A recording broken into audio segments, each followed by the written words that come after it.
Bienvenue à notre conférence ayant pour thème le vote pour tous entre droit et choix. Donc une conférence qui est mise en place dans le cadre de la campagne de communication 2023 d'Altéo. Mais ça, je laisserai Émilie développer un petit peu plus ce point après. Donc moi ici, je vais juste vous faire un petit peu le déroulé du programme de la matinée.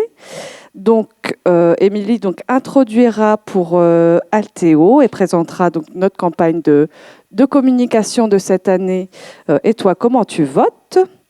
Ensuite, nous aurons une intervention de Monsieur Baudouin-Pourtois, qui est donc juriste spécialisé en matière de handicap. Et donc, on va aborder un petit peu les spécificités qui se rapportent au public des personnes en situation de handicap pour les questions de vote.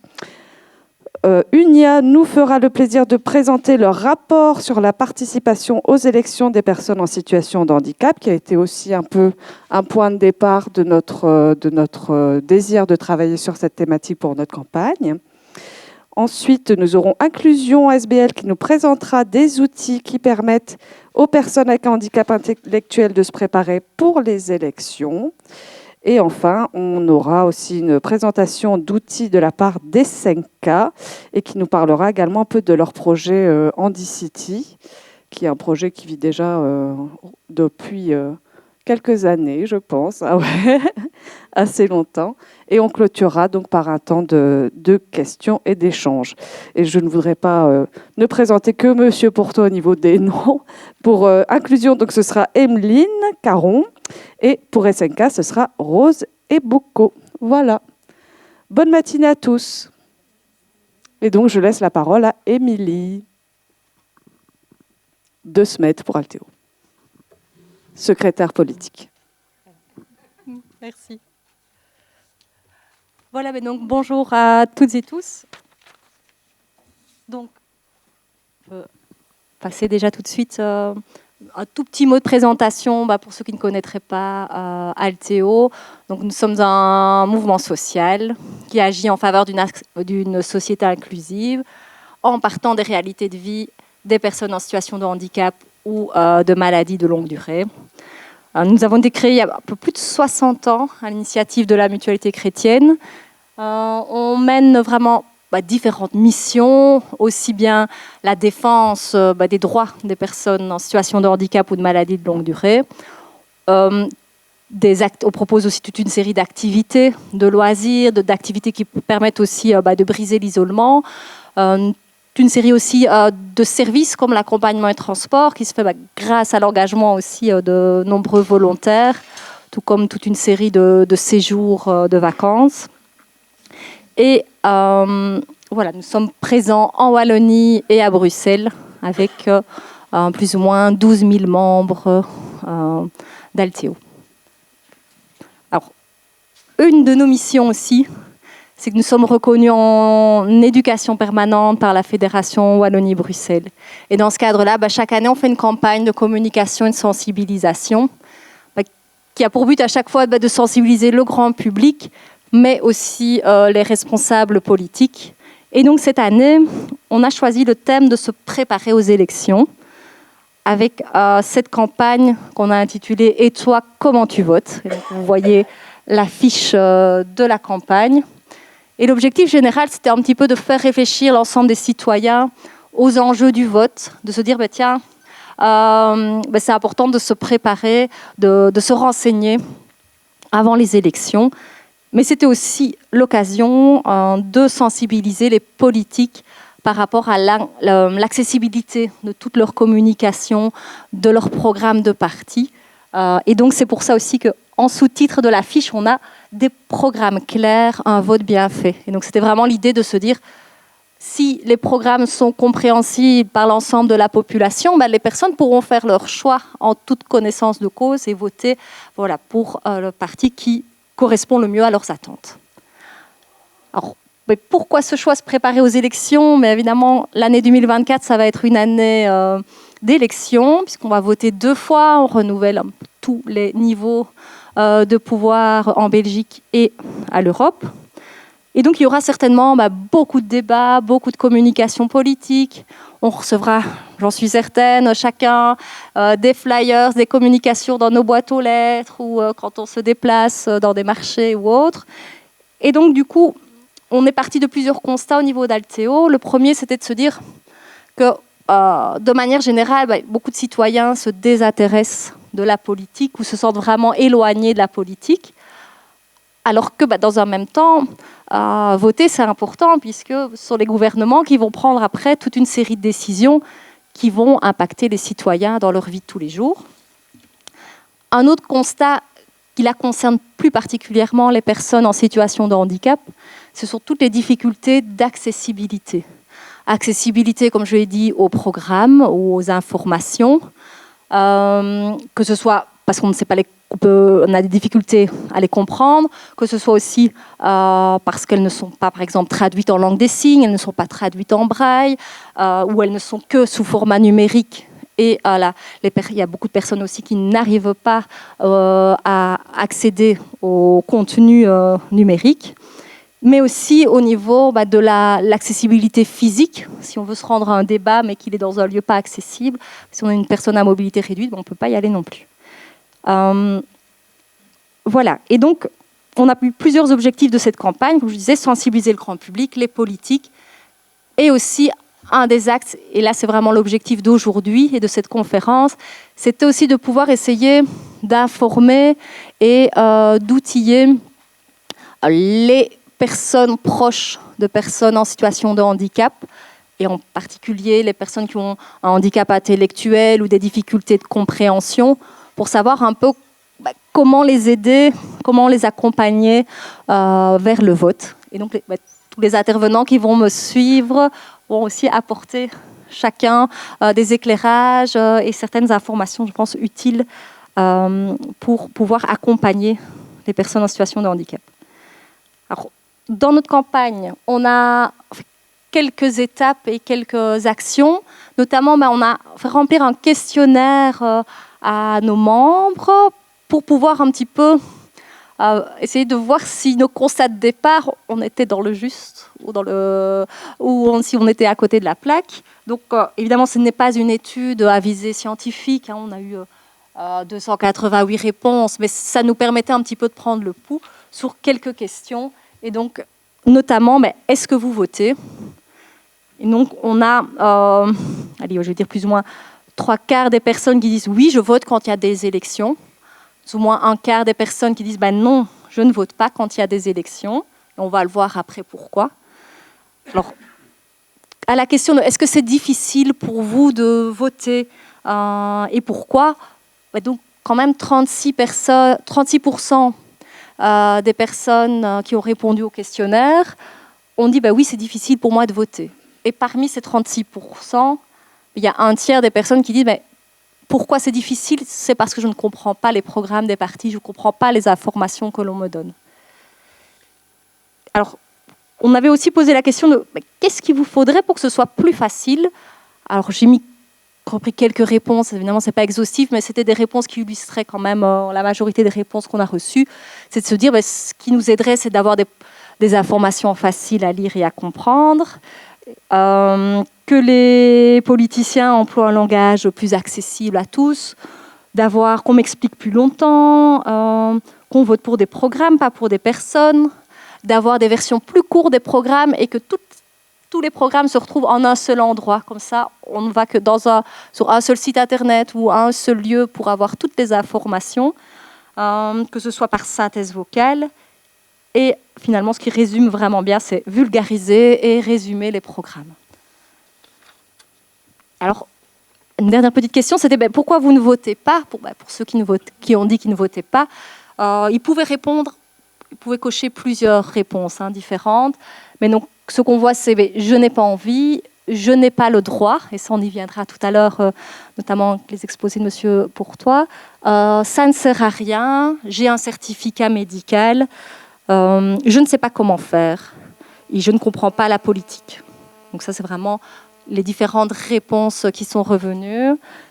Alors ça, c'était une de nos actions. Une autre action, c'était plus s'ouvrir alors via un micro-trottoir auprès du grand public, mais aussi de nos membres. Et je vous propose, comme il n'est pas long, de vous le diffuser. Et donc là...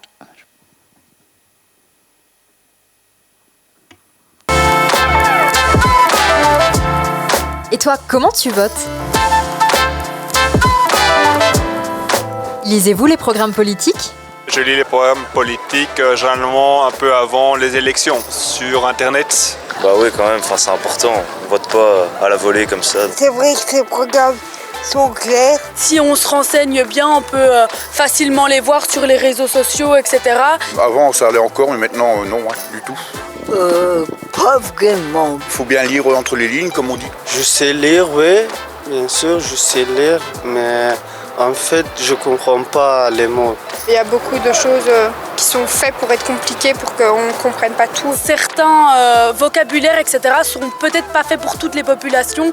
On vient aussi université ou haute école, donc on va dire qu'on a quand même acquis un certain vocabulaire, mais je pense qu'il y a certaines choses qui sont parfois pas compréhensibles par tous. Je pense qu'il manque en effet de connaissances au niveau de l'électeur moyen, de savoir exactement ce que les partis proposent au niveau de leur programme électoral.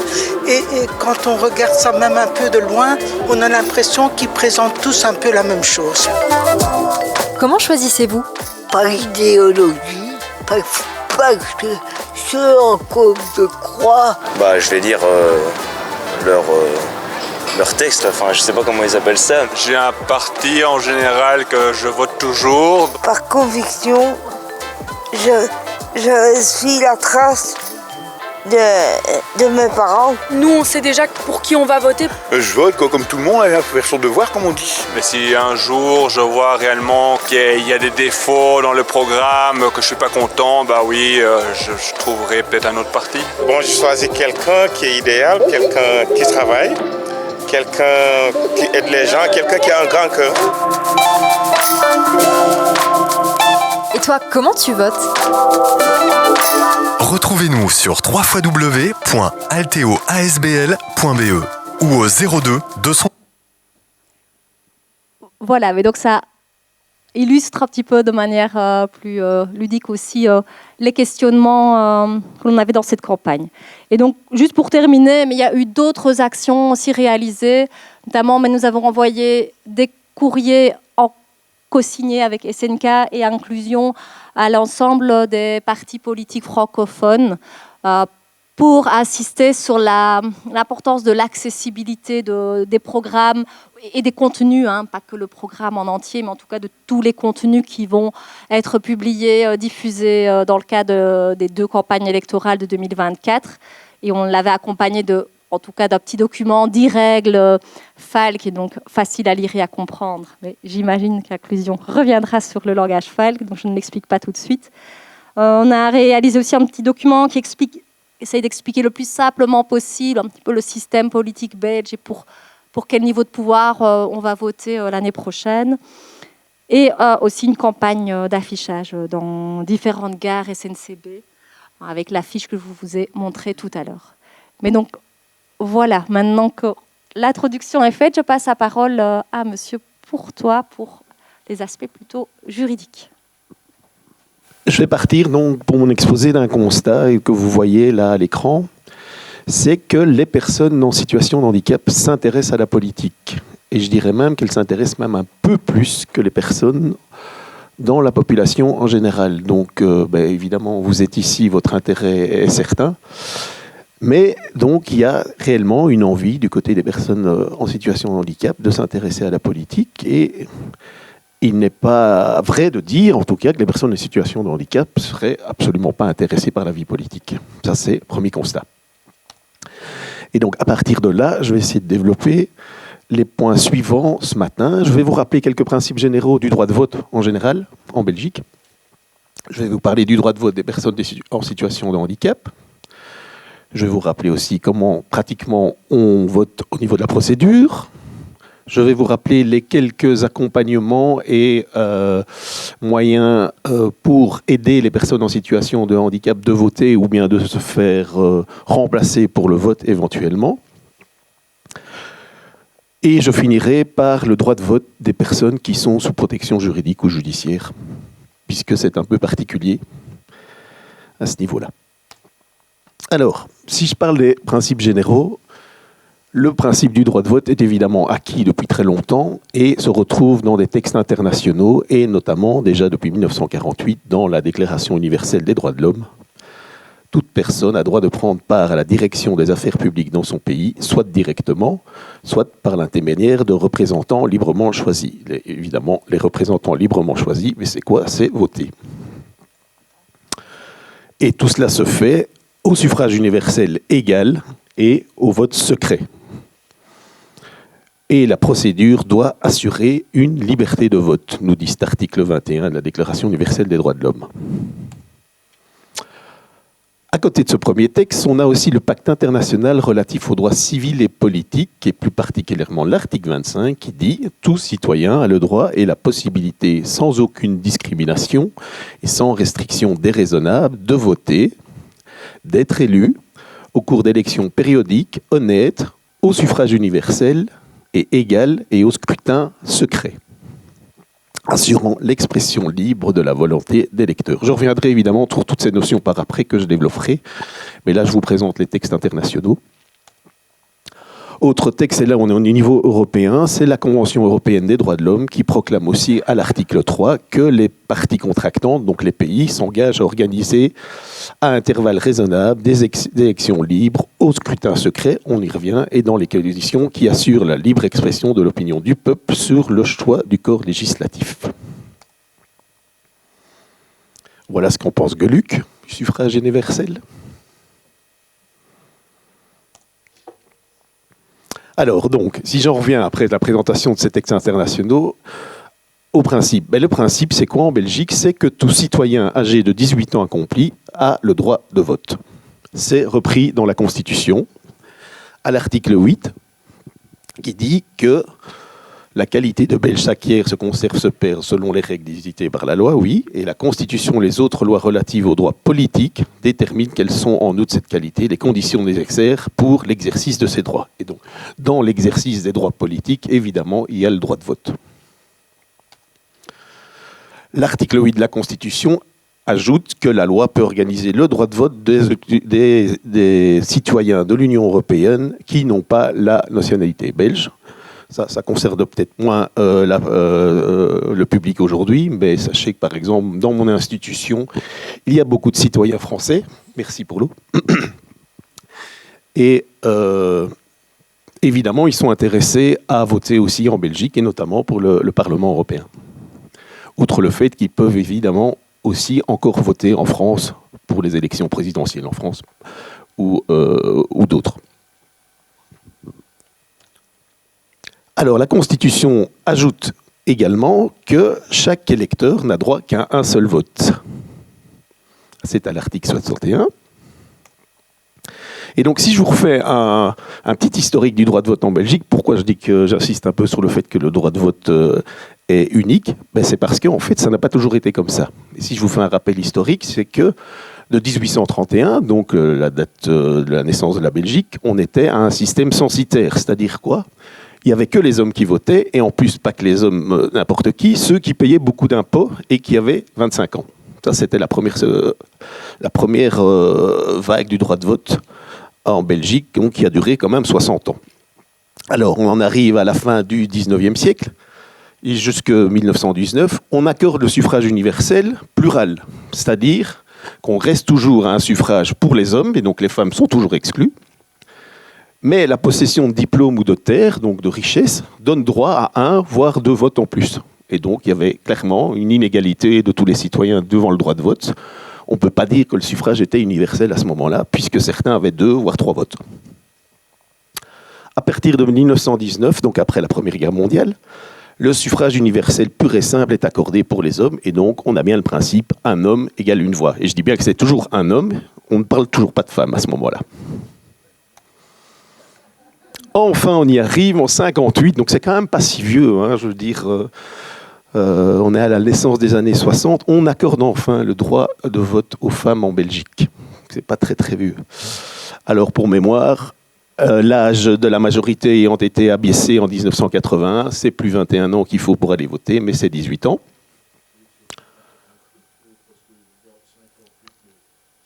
Oui, je crois que je me suis trompé, excusez-moi, il y a une erreur dans le PowerPoint. J'ai dû ripper sur une touche, excusez-moi. C'est bien 48, vous avez raison. Et donc en 93, on accorde l'éligibilité à partir de 21 ans au Parlement fédéral, avant c'était 25. Et depuis 2014, le seuil est encore abaissé à 18 ans, donc vous pouvez être candidat aux élections à partir de 18 ans en Belgique. Et on n'élit plus, ça vous le savez peut-être aussi, on n'élit plus les sénateurs en Belgique de manière directe. Voilà pour le petit rappel historique qui est un peu hors propos particulier de ce matin, mais enfin qui vous donne un petit peu le cadre. Alors, si j'en reviens aux principes généraux du droit, toujours, du droit de vote, il est obligatoire en Belgique et il est secret. C'est prescrit par l'article 62 de la Constitution qui ajoute en plus qu'il a lieu à la commune, sauf exception. Enfin, en général, c'est dans votre commune. Alors, je vous ai exposé les droits de la population en général par rapport au droit de vote. J'en viens maintenant aux personnes en situation de handicap. Et alors là, on doit avoir l'œil à la Convention ONU sur les droits des personnes handicapées, donc une convention qui a été ratifiée par la Belgique, donc qui est bien applicable en droit belge, et son article 29 plus particulièrement qui concerne la participation à la vie politique et à la vie publique. Alors, que dit cet article ? Il dit que les partis garantissent aux personnes handicapées la jouissance des droits politiques et la possibilité de les exercer sur base de l'égalité avec les autres. Il ajoute qu'il faut faire en sorte au niveau des États que les personnes handicapées puissent effectivement et pleinement participer à la vie politique et à la vie publique sur base de l'égalité, toujours, soit directement, soit par l'intermédiaire de représentants librement choisis, c'est bien le droit de vote, et notamment quel est le droit et la possibilité de voter et d'être élu. Il ajoute les États doivent veiller à ce que les procédures, les équipements, les matériels électoraux soient appropriés, accessibles, faciles à comprendre et à utiliser. Donc en fait, ce que Madame vient de nous exposer tout à l'heure, c'est déjà inscrit dans les textes internationaux. Maintenant, en pratique, c'est peut-être encore autre chose, mais donc c'est bien inscrit dans les textes internationaux. Et plus particulièrement, la Convention ONU.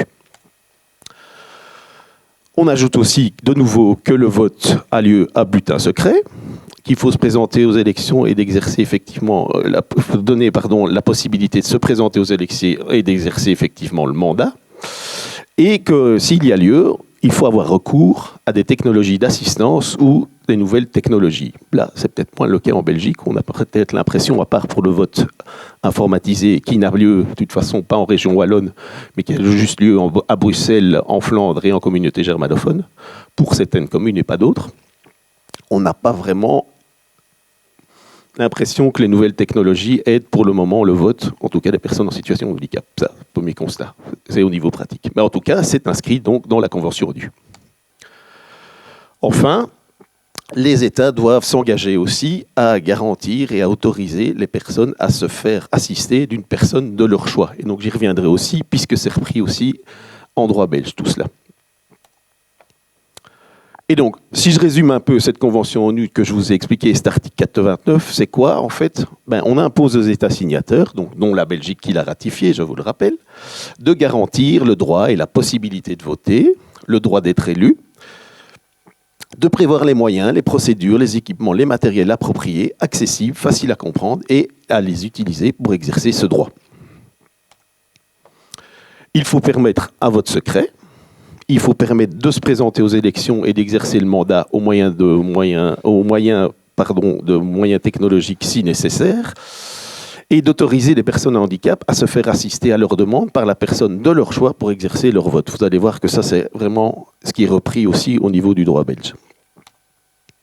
Alors, justement, si j'en viens au droit belge, je vous rappelle un principe qui est assez récent, en fait, puisque la Constitution a été dernièrement réformée. Et donc, on a introduit un article 22 ter que vous connaissez certainement, qui a trait à l'inclusion des personnes en situation de handicap. Or, Si on parle d'inclusion des personnes en situation de handicap, le droit de vote en fait certainement partie. Et donc, permettre aux personnes en situation de handicap de voter et de le faire avec toutes les facilités qu'elles ont droit est clairement un signe d'inclusion que le droit belge a consacré au niveau constitutionnel.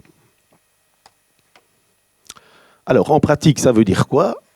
Ça veut dire qu'en Belgique, les citoyens âgés de 18 ans ont la possibilité de voter, et même l'obligation de voter, s'ils sont présents sur les listes électorales. Ils vont recevoir une convocation mentionnant les lieux de vote et les horaires, évidemment. Le vote a lieu normalement sur place et en personne. Et je vous rappelle déjà qu'il n'y a pas de vote par correspondance possible en Belgique. C'est possible si vous êtes intéressé au niveau des élections sociales, par exemple, mais ça n'a rien à voir.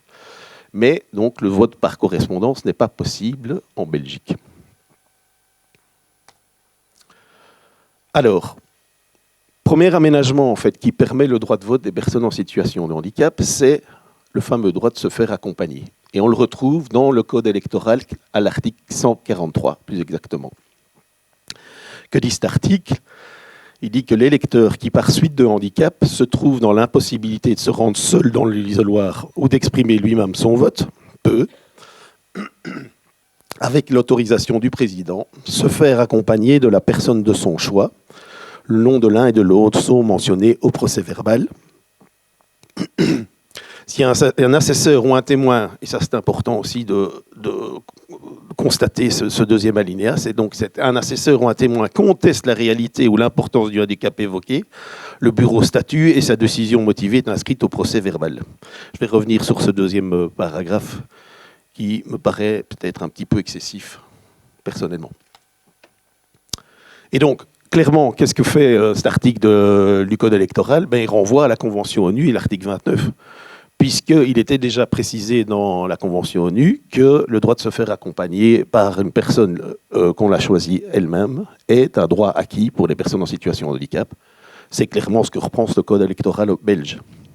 Alors, je vous dirais, au niveau de ce droit de se faire accompagner, c'est quoi ? C'est une forme simplissime d'aménagement raisonnable. En fait, on renvoie un petit peu la patate à quelqu'un qui doit se déplacer avec une personne en situation de handicap et agir pour l'assister, si pas voter pour elle, même si la personne en situation de handicap est évidemment présente dans l'isoloir. Alors, ça pose évidemment question. On vous a dit, je vous ai dit tout à l'heure, que le vote doit être secret. S'il y a quelqu'un qui vous accompagne, est-ce qu'il est encore secret ? Et alors, ce qui m'interpelle beaucoup plus par cet article, c'est ce pouvoir en fait qu'a le bureau et donc que je vous ai présenté. Donc les témoins et les membres du bureau peuvent contester la réalité du handicap de la personne qui vient à demander pour se faire accompagner. C'est pas que je m'insurge contre cette disposition, mais en fait je me demande sur quelle base ces personnes vont avoir le droit de décider si oui ou non vous pouvez vous faire accompagner pour voter. Franchement, quelles sont leurs compétences pour décider si quelqu'un est vraiment en situation de handicap ou pas, et si en plus, si elle l'est, si elle doit se faire accompagner ou non. Je pense que c'est vraiment au-dessus de leurs compétences, c'est des personnes qui sont désignées dans le bureau, et je ne vois pas pourquoi c'est elles qui doivent décider de cela. Et donc, j'ose espérer que ça n'arrive jamais, et que quelqu'un qui se fait accompagner pour voter le jour des élections n'a jamais dû rencontrer sur ces situations où un président de bureau ou des témoins, voire des assesseurs, s'opposerait à l'exercice de ce droit de vote de manière accompagnée. Voilà, première remarque. Alors, à côté de cette première possibilité d'aménagement raisonnable qui est le droit de se faire accompagner, on peut voter en Belgique par procuration. Et donc, je vous ai dit, le vote par correspondance n'est pas possible. Par contre, le vote par procuration est possible. Et donc, qu'est-ce qu'on fait quand on vote par procuration ? On mandate un autre électeur pour voter en son nom. Et donc, que dit cet article 147 bis ? Il dit que l'électeur, pour cause de maladie ou de handicap, qui est dans l'incapacité de se rendre au bureau de vote ou d'y être transporté, cette incapacité doit être attestée par un médecin sur un formulaire de procuration que je vais vous montrer juste après. Et donc, à partir du fait où vous avez ce mandat en fait, qui donne procuration à une autre personne pour voter en votre lieu et qui est attesté par un certificat médical, c'est le même document, hein, donc c'est un médecin qui doit aussi remplir cette case, vous pouvez voter par procuration. Alors, ce qu'il faut faire attention, c'est que la personne que vous désignez pour voter doit d'abord elle-même aller voter pour elle-même. Et donc, si elle n'est pas dans le même bureau de vote que vous, elle doit d'abord aller à son bureau de vote voter, et puis seulement elle peut se rendre à au deuxième bureau, qui est le bureau de vote de la personne en situation de handicap, par exemple, et aller voter pour elle. Donc c'est important de faire les choses dans l'ordre. Voilà, ça c'est un peu petit, mais vous pouvez déjà trouver sur le site du SPF intérieur les mandats de procuration, ils sont déjà là pour toutes les élections de 2024. Donc, vous voyez, c'est un mandat en fait en droit. Donc, il y a une personne, la personne en situation de handicap, qui ne peut pas se rendre aux élections, qui mandate une autre personne. On met les coordonnées de la première personne qui mandate, les coordonnées du mandataire, et au milieu, la justification, c'est quoi? C'est le médecin qui atteste. Et donc tout ça doit évidemment accompagner la personne qui va aller voter en votre nom aux élections. Et donc elle doit le présenter au bureau avec les deux convocations qu'elle a reçues. Donc la sienne pour prouver qu'elle a déjà été votée elle-même et la convocation de la personne pour laquelle elle a une procuration. Tout ça avec sa carte d'identité aussi, mais ça c'est comme tout le monde, tout qui va voter en Belgique doit avoir sa carte d'identité avec lui, je vous le rappelle. Alors, à côté de ça, donc, il y a aussi une impossibilité d'aller voter qui est prévue dans le Code électoral belge, à l'article 207 plus exactement. Et donc, ce que dit cet article, c'est que les électeurs qui se trouvent dans l'impossibilité de prendre part au scrutin peuvent faire connaître leur motif d'abstention au juge de paix avec les justifications nécessaires. Et donc, ça veut dire quoi? Ça veut dire qu'on peut transmettre le plus tôt possible, il n'y a pas de délai légaux stricts, les motifs de votre absence au juge de paix. Et donc, si par exemple, vous avez été dans l'impossibilité, vous vouliez aller voter, mais vous êtes, pour cause de force majeure, dans l'impossibilité d'aller voter, vous pouvez vous adresser au juge de paix, le lendemain des élections, par exemple, et lui dire pourquoi vous n'êtes pas allé voter. Et ça va vous permettre, si les raisons évoquées, évidemment, sont acceptées par le juge de paix, d'être exonéré et de ne pas encourir une amende, évidemment. Par contre, si le juge des paix estime que vos justifications ne sont pas suffisantes, il va pouvoir introduire des poursuites à votre encontre et donc ça pourrait engendrer des sanctions, même si on sait qu'en Belgique, on sanctionne très peu le fait de ne pas aller voter. Par contre, le fait de ne pas se présenter si vous êtes assesseur dans un bureau est beaucoup plus grave et est poursuivi en général. Mais bon, même si ce n'est pas poursuivi, sachez que dans les textes légaux, c'est toujours bien présent, et donc les sanctions, elles sont là. Une première absence non justifiée est punie d'une réprimande et d'une amende de 5 à 10 euros. N'oubliez pas que les amendes pénales en Belgique, il faut faire x8 à chaque fois. Donc si vous êtes condamné à 10 euros, c'est 80 euros en fait. S'il y a récidive, les montants, ils vont de 10 à 25 euros, donc ça fait de 80 à 200 euros. Alors, heureusement, le code ajoute quand même qu'on ne met plus en prison des gens qui ne vont plus voter. Ça avait été prévu initialement, mais évidemment, ça n'existe plus. Et alors, s'il y a quelqu'un qui persiste à ne pas aller voter 4 fois d'affilée dans un délai de 15 ans, il va être rayé des listes électorales pendant 10 ans. Et donc, ça veut dire quoi, être rayé des listes électorales? Ça veut dire que vous ne recevrez plus de convocation pour aller voter pendant 10 ans. La sanction est lourde. Je ne sais pas si elle est vraiment appliquée, mais elle existe. Sachez aussi que vous perdez aussi l'exercice de certains autres droits politiques, et par exemple le fait d'être engagé comme fonctionnaire. Ça peut aussi être une conséquence du fait de ne pas aller voter. Et donc soyez attentifs à cela, ça n'a pas que des impacts sur le droit de vote, ça peut en avoir d'autres au niveau d'exercice de fonctions telles que dans la fonction publique. Alors, j'en viens maintenant à un troisième aménagement raisonnable qui est quoi? L'accessibilité des lieux de vote. Et donc, on a un arrêté royal qui est assez récent, donc du 30 octobre 2022, qui précise le matériel qu'il faut utiliser lors des élections à la Chambre des représentants, donc au niveau fédéral, au Parlement européen et au Parlement des communautés et régions. Et qu'est-ce que dit cet arrêté royal, et plus particulièrement son article 5, c'est que dans chaque bâtiment où plusieurs bureaux sont établis, il sera prévu par tranche de 5 bureaux de vote, au moins un isoloir spécial à destination des électeurs handicapés. Et donc, dans les bâtiments où il y aurait moins de 5 bureaux de vote, donc les plus petites villes, il serait prévu au moins un isoloir de toute façon spécial pour ces personnes handicapées.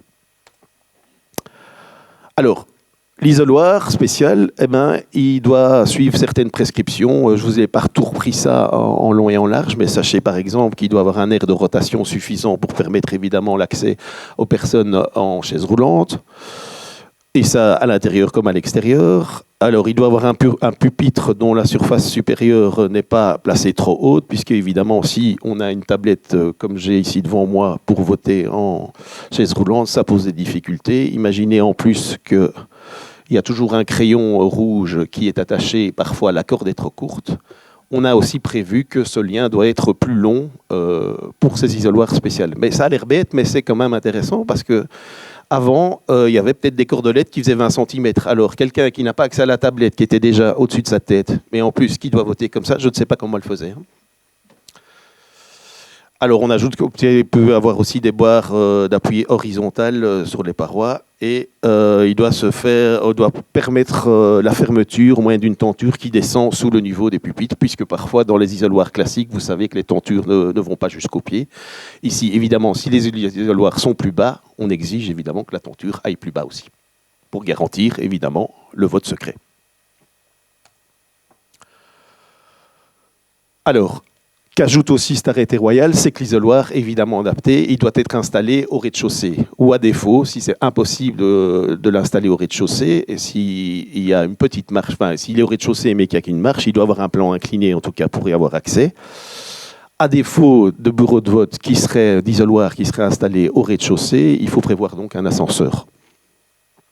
Et donc, l'arrêté royal ajoute en plus que le gouverneur de la province pourrait intervenir et dire que le choix du bourgmestre n'est pas adéquat pour les bureaux de vote qu'il a choisis et lui dire qu'il faut choisir d'autres locaux parce que cette accessibilité n'est pas pratique. Alors, à côté de ce premier arrêté royal qui vise donc les élections fédérales, les élections du Parlement européen et les élections régionales, il y a aussi un arrêté du gouvernement wallon qui détermine des normes minimales d'accessibilité pour l'assistance aux électeurs dans le choix de centres et des locaux de vote. Et ça, c'est pour les élections provinciales et communales.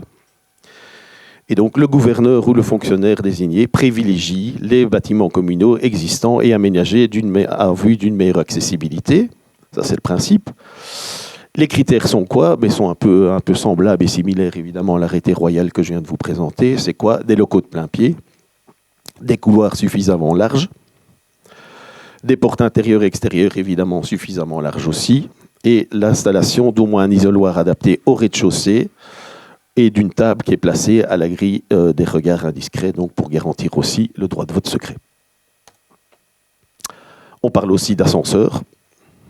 Et enfin, si le local n'est accessible que via un escalier, il doit bénéficier aussi de marches antidérapantes et être équipé d'une main courante de chaque côté, de manière solide et continue. Et enfin, l'arrêté régional wallon va un peu plus loin, puisqu'il prévoit aussi que les parkings doivent être adaptés.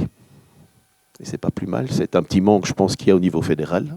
Ici, on parle de parking adapté. Et donc, c'est vrai qu'on a toujours tendance un peu à dire le législateur, il ne fait pas grand-chose. J'ai quand même tendance à dire qu'en matière d'accessibilité, les textes, ils existent, ils sont là. Alors, est-ce qu'en pratique, ils sont réellement appliqués? Ça, c'est une autre affaire, mais je crois vraiment qu'on ne peut pas aller beaucoup plus loin au niveau des textes juridiques. Ils sont très précis, ils sont assez bien décrits, avec des mesurages même pour la largeur des portes, par exemple, les axes de rotation et ainsi de suite. Et donc, je pense qu'au niveau législatif, le travail il est fait. Maintenant, quid au niveau pratique? Ça, c'est encore une autre affaire. Alors, je voudrais quand même ajouter qu'il y a une nouvelle ordonnance qui est toute récente au niveau de Bruxelles, donc du 20 juillet 2023. Malheureusement, je n'y vois rien au niveau de l'accessibilité des locaux de vote à Bruxelles.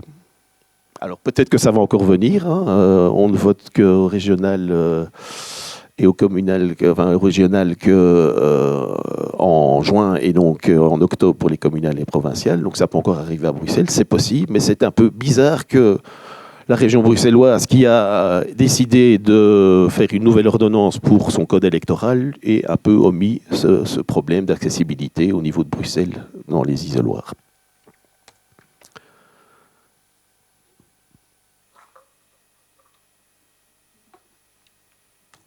Voilà. Alors j'en viens maintenant à la particularité des protections juridiques. C'est un peu mon dada, je reviens avec ça dans beaucoup d'exposés, mais c'est intéressant de savoir aussi l'évolution qu'a connue la loi et le code civil à ce niveau-là. Et donc j'en reviens un peu au passé, à la situation d'avant 2013, où il y avait plusieurs régimes d'incapacité, on va le dire, de protection juridique, qui entraînaient de facto la suspension du droit de vote. Et donc, les articles du Code électoral de 6 à 9 bis prévoyaient toute une série de personnes qui étaient sous protection juridique. Eh bien, ces personnes qui étaient sous interdiction, sous minorité prolongée, qui étaient internées, donc ça c'est une mesure de défense sociale, donc, ne pouvaient pas voter le temps de leur mesure. Alors, ça voulait dire quoi? Ça voulait dire que tant qu'ils étaient sous protection juridique, et je vous souhaitais bonne chance à l'époque de revenir sur une mesure telle que la minorité prolongée ou l'interdiction. Une fois qu'elle était validée par un juge, je ne connais pas de cas où on est revenu en arrière, moi personnellement. Malheureusement, ça veut dire quoi? Donc ces personnes ne pouvaient pas voter le temps de la mesure, mais ça veut dire quoi? En fait, qu'elles ne pouvaient pas voter jusque leur mort. Soyons clairs, puisque le régime, il n'était jamais supprimé ou modifié.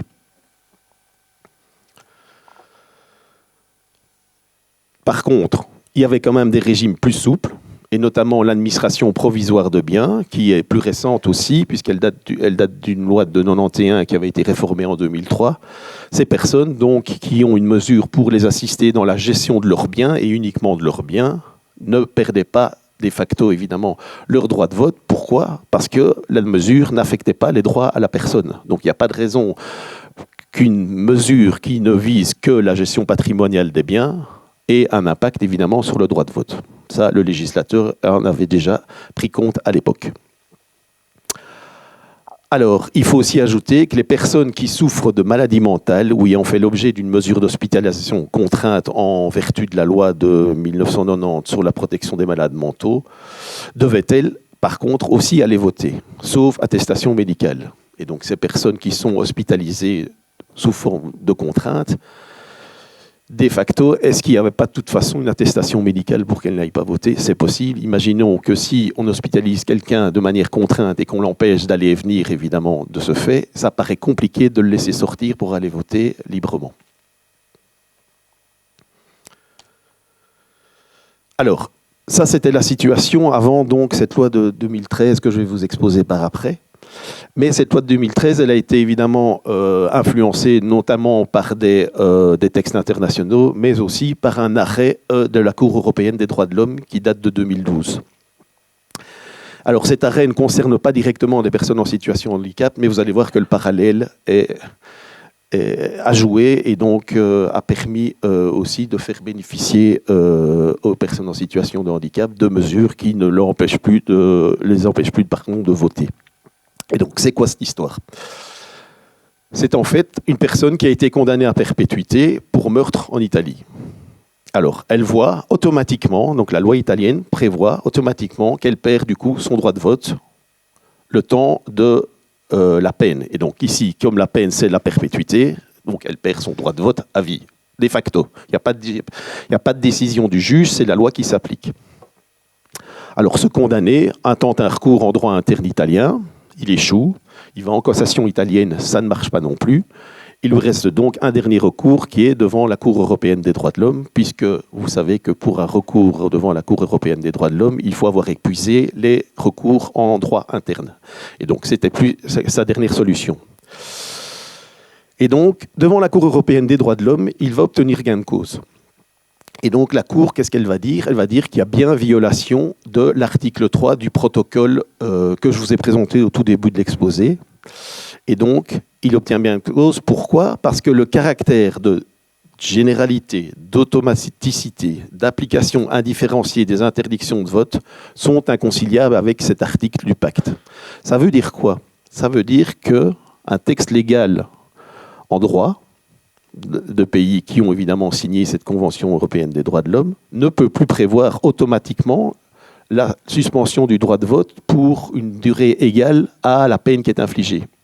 Et donc, il doit y avoir bien deux décisions du juge différenciées. Et donc, on pourrait imaginer, par exemple, que quelqu'un qui est condamné pour une peine de 20 ans, par exemple, ne perdrait ses droits de vote que pendant 5 ans. Il faut faire des différences selon les cas. Par contre, on pourra toujours justifier le fait qu'il perd son droit de vote pendant la longueur intégrale de la peine, mais c'est au juge, dans une décision donc annexe à la décision principale, qui devra trancher.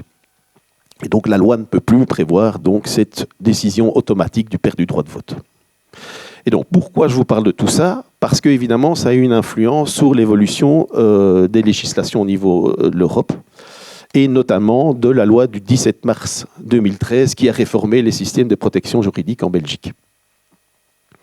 Et donc, par rapport à un système d'incapacité générale, donc les systèmes de minorité prolongée, d'interdiction, donc qui vous permettaient de ne plus rien faire, soyons clairs, quand vous étiez mineur prolongé ou interdit judiciaire, vous n'aviez plus grand-chose à pouvoir faire tout seul, et notamment pas voter, évidemment. Et donc, on va passer, et ça c'est vraiment un renversement du mode de pensée, d'un système d'incapacité générale à un système de capacité. Et ça va avoir évidemment des conséquences au niveau du droit de vote. Alors tout d'abord, la loi de 2013, elle va abroger les systèmes comme la minorité prolongée et l'interdiction. Et qu'est-ce qu'on va faire dans cette loi? On va utiliser comme base en fait le système d'administration provisoire de biens, mais qu'on va étendre, si vous voulez, à l'administration aux biens, mais aussi à la personne. Et donc, ça va avoir pour conséquence qu'une loi annexe à cette loi du 17 mars 2013 va modifier aussi le code électoral en conséquence. Que va dire cette loi du 21 janvier 2013?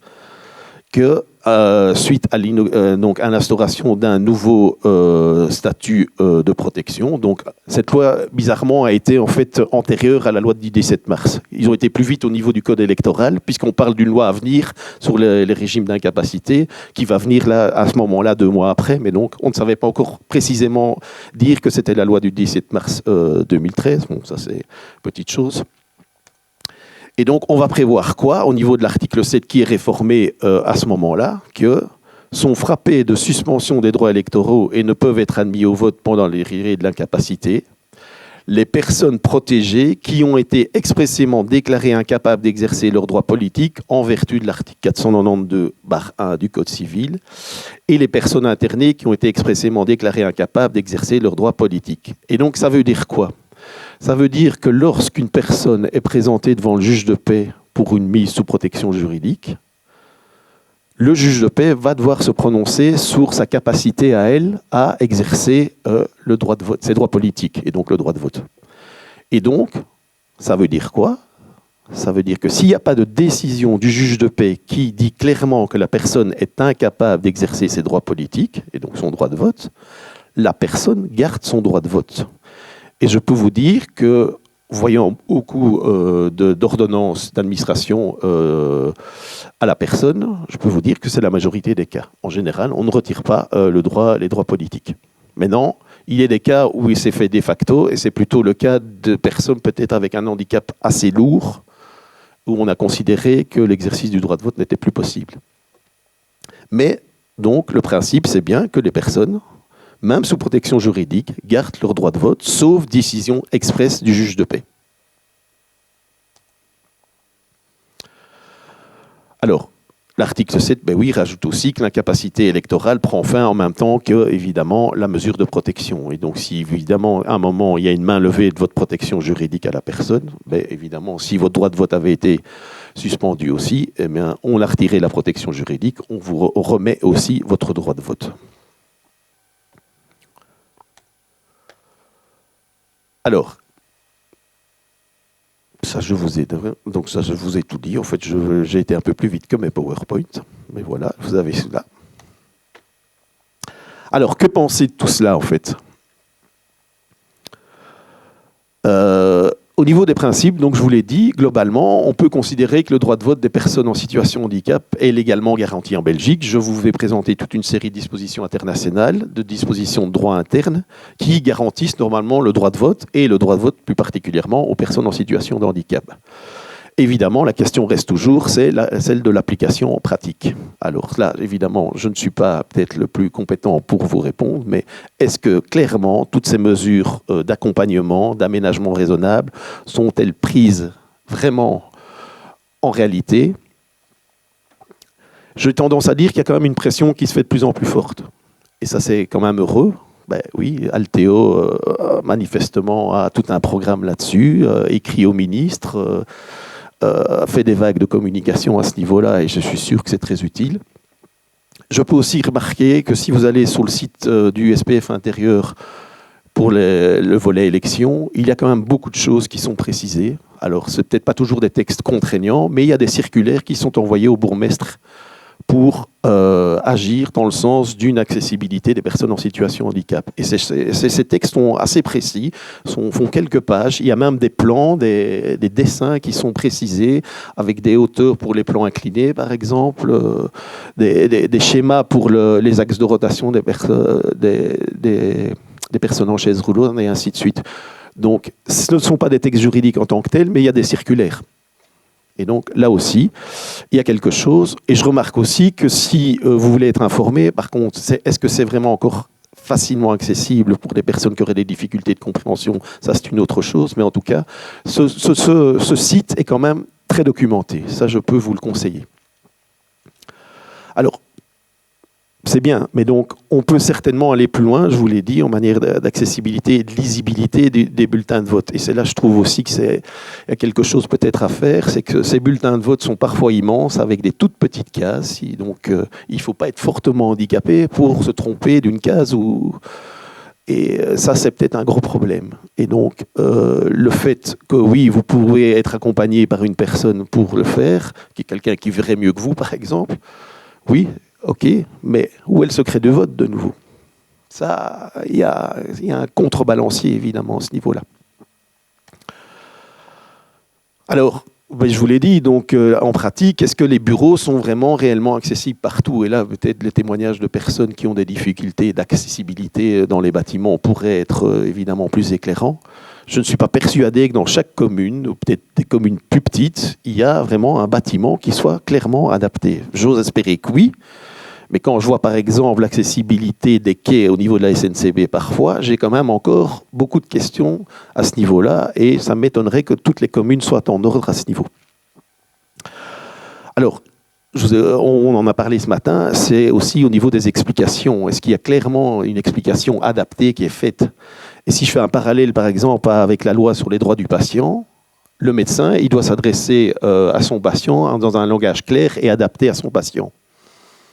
Est-ce que les politiques s'adressent avec un langage clair et adapté à toute la population, et plus particulièrement à la population en situation de handicap? Je crois que ça a été soulevé ce matin, et je crois que c'est encore là que le bas blesse. Donc ils ont un jargon qui est fort compliqué. La situation institutionnelle belge n'est pas facile, ça c'est sûr, et donc elle est déjà difficilement compréhensible pour tout un chacun. Elle l'est certainement encore plus pour des situations de personnes en situation de handicap mental. Et donc, est-ce qu'il y a déjà des documents avec le facile à lire et à comprendre? J'ai encore des doutes. Autre chose, je vois qu'on se plaint souvent de la diffusion de l'information. Je crois que là, c'est aussi là, le bas blesse.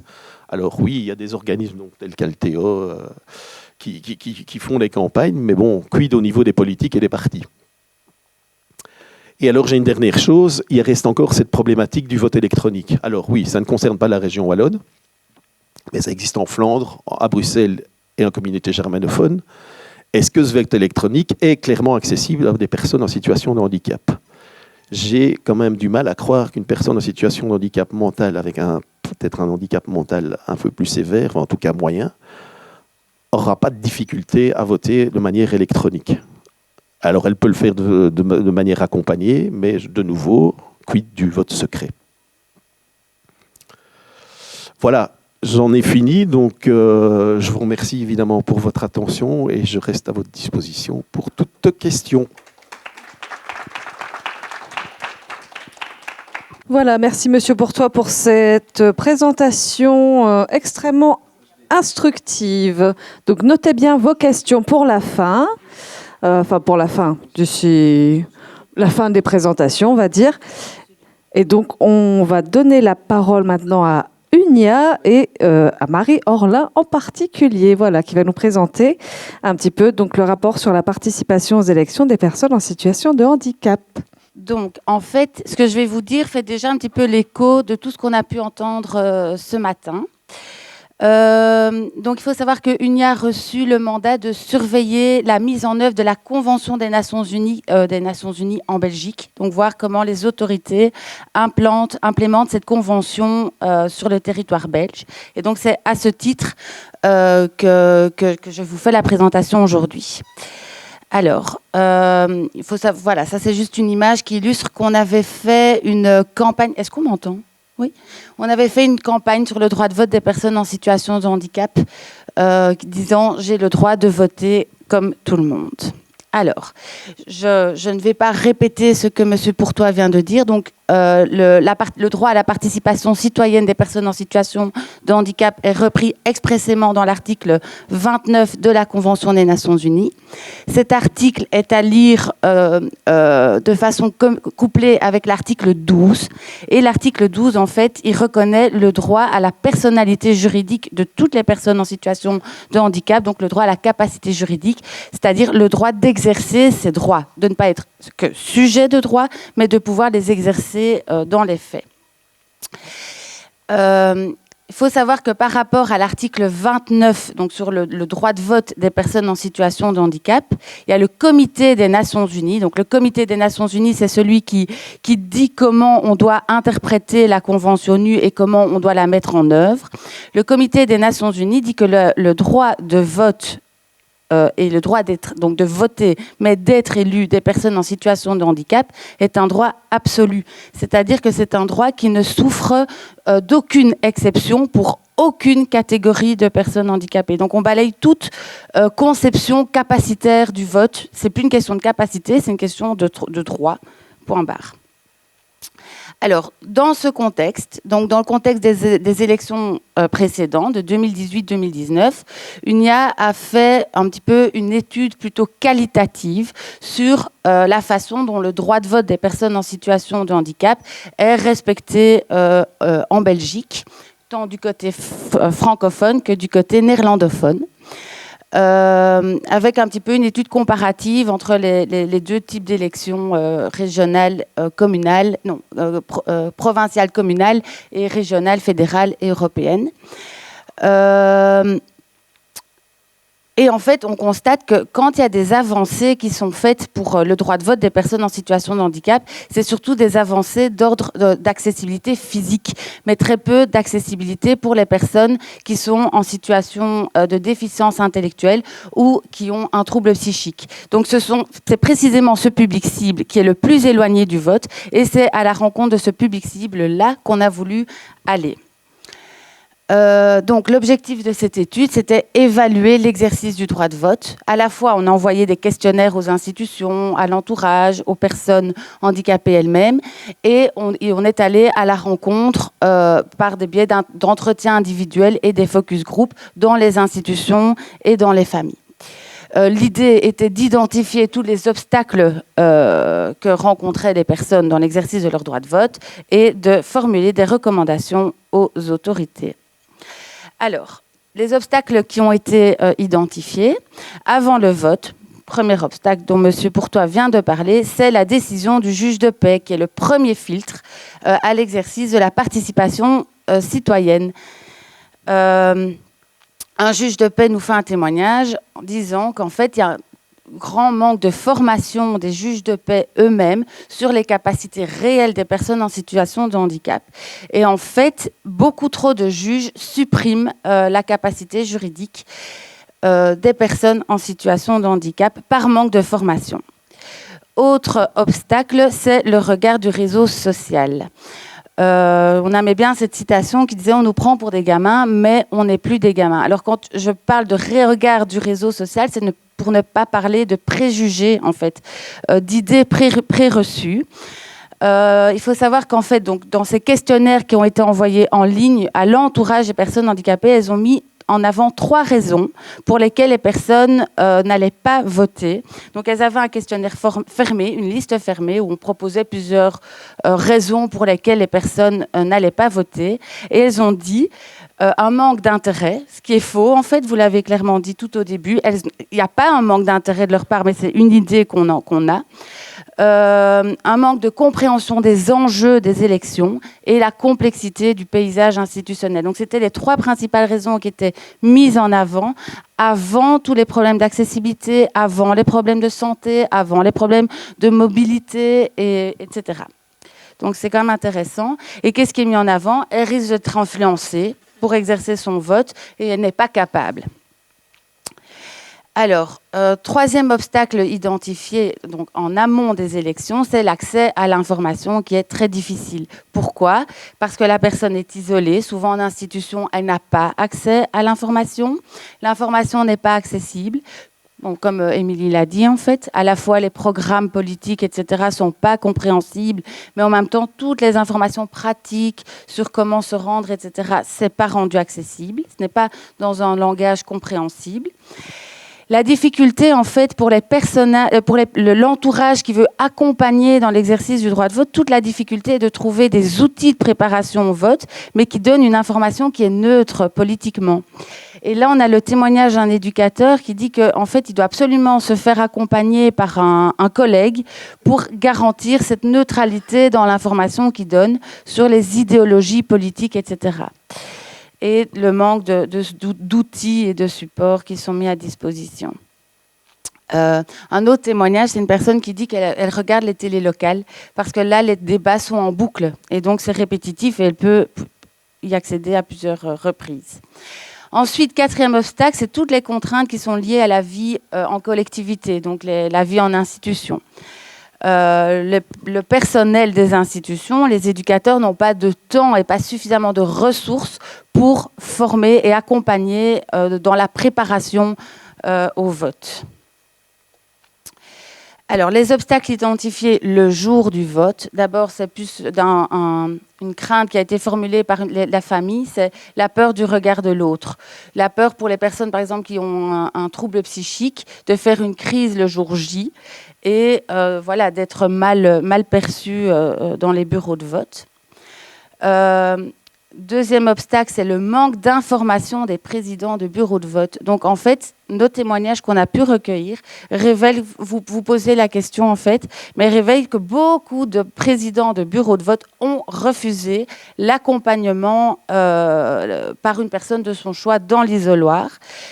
Parce qu'ils contestaient les réalités du handicap, parce qu'ils n'avaient pas confiance dans l'accompagnant choisi, et donc ils ont demandé que la personne aille accompagner de l'assesseur ou de lui-même dans l'isoloir. Et inversement, d'autres témoignages disaient que la personne était tout à fait capable de vivre de voter en autonomie, et le président lui a imposé la présence d'un assesseur dans l'isoloir. Le témoignage qu'on a ici, donc, c'est celui en fait d'un éducateur qui dit que voilà, elle souhaite être assistée dans l'isoloir par un proche, mais elles se sont vues refuser cet accompagnement. Troisième obstacle, les lieux de vote ne sont pas adaptés, c'est-à-dire qu'il y a trop de stimuli, et pour les personnes avec un trouble psychique, c'est une difficulté en plus.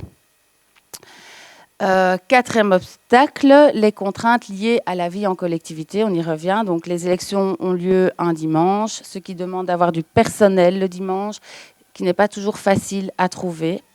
Et donc on a ici le témoignage d'une accompagnatrice qui était seule avec 6 personnes qui ne savaient pas lire et qui a dû se présenter dans 6 bureaux de vote différents avec des escaliers encombrés, etc.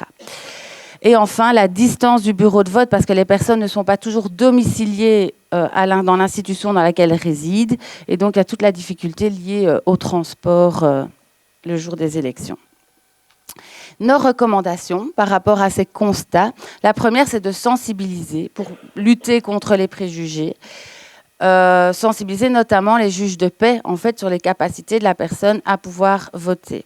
Deuxième recommandation, garantir l'accès à une information compréhensible, notamment par le biais de glossaires qui reprennent dans un langage clair tous les concepts difficiles, des vidéos sur l'acte de vote, etc. Troisième recommandation, ce sont développer des outils de préparation au vote. Je crois qu'Emeline va revenir là-dessus après. Quatrième, garantir une préparation au vote dans les milieux de vie collectifs, donc que du temps il soit spécialement dédié à la préparation des résidents. Former les présidents et les assesseurs aux réalités du handicap, vu qu'ils ont ce pouvoir de refuser un accompagnement, ils doivent recevoir une formation qui dépasse en fait la notion d'accessibilité, parce qu'ils reçoivent bien une formation, les présidents, mais cette formation est liée à l'accessibilité. Mais cette formation doit notamment porter sur la Convention ONU, sur les capacités des personnes, etc. Et enfin, améliorer les conditions de vote, c'est-à-dire peut-être être un peu plus créatif aussi, c'est-à-dire permettre un vote par correspondance. Il y a un projet de loi qui est en discussion à ce sujet pour permettre le vote par correspondance des personnes de plus de 75 ans ou des personnes en situation de handicap, mais il n'a pas encore abouti. Permettre un vote anticipé, donc en dehors des heures de haute fréquentation, installer des bureaux de vote dans les institutions, en fait, dans les maisons de repos et dans les institutions, et ouvrir ces bureaux à la commune dans une approche purement inclusive.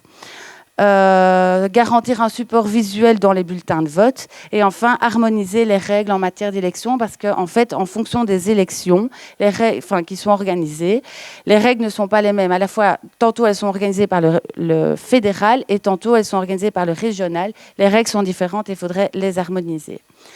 Alors, par rapport à ces recommandations, on trouve un certain écho en fait dans le plan fédéral handicap qui a été mis en place par Karine Lallieu. Notamment, donc, elle demande de prendre des mesures en faveur de la participation citoyenne des personnes handicapées, faire un diagnostic de l'accessibilité des bureaux de vote. Elle demande d'organiser des transports gratuits. Elle demande de garantir une sensibilisation. Donc, on voit qu'il y a quand même une avancée. Et elle demande de minimiser la privation du droit de vote par les juges de paix. Là, je voudrais juste rebondir sur le fait qu'il y a eu une modification de la loi de 2013 en 2028 qui maintenant invite... Quoi ça 28 mars 2023.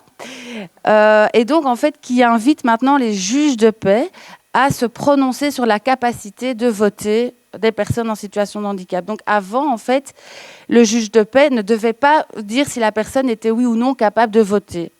Et puis maintenant, on a ajouté cet item dans la liste des juges de paix, ce qui est en fait un retour en arrière, parce que maintenant, on invite le juge de paix à se positionner, soi-disant dans une optique de protection, mais en fait...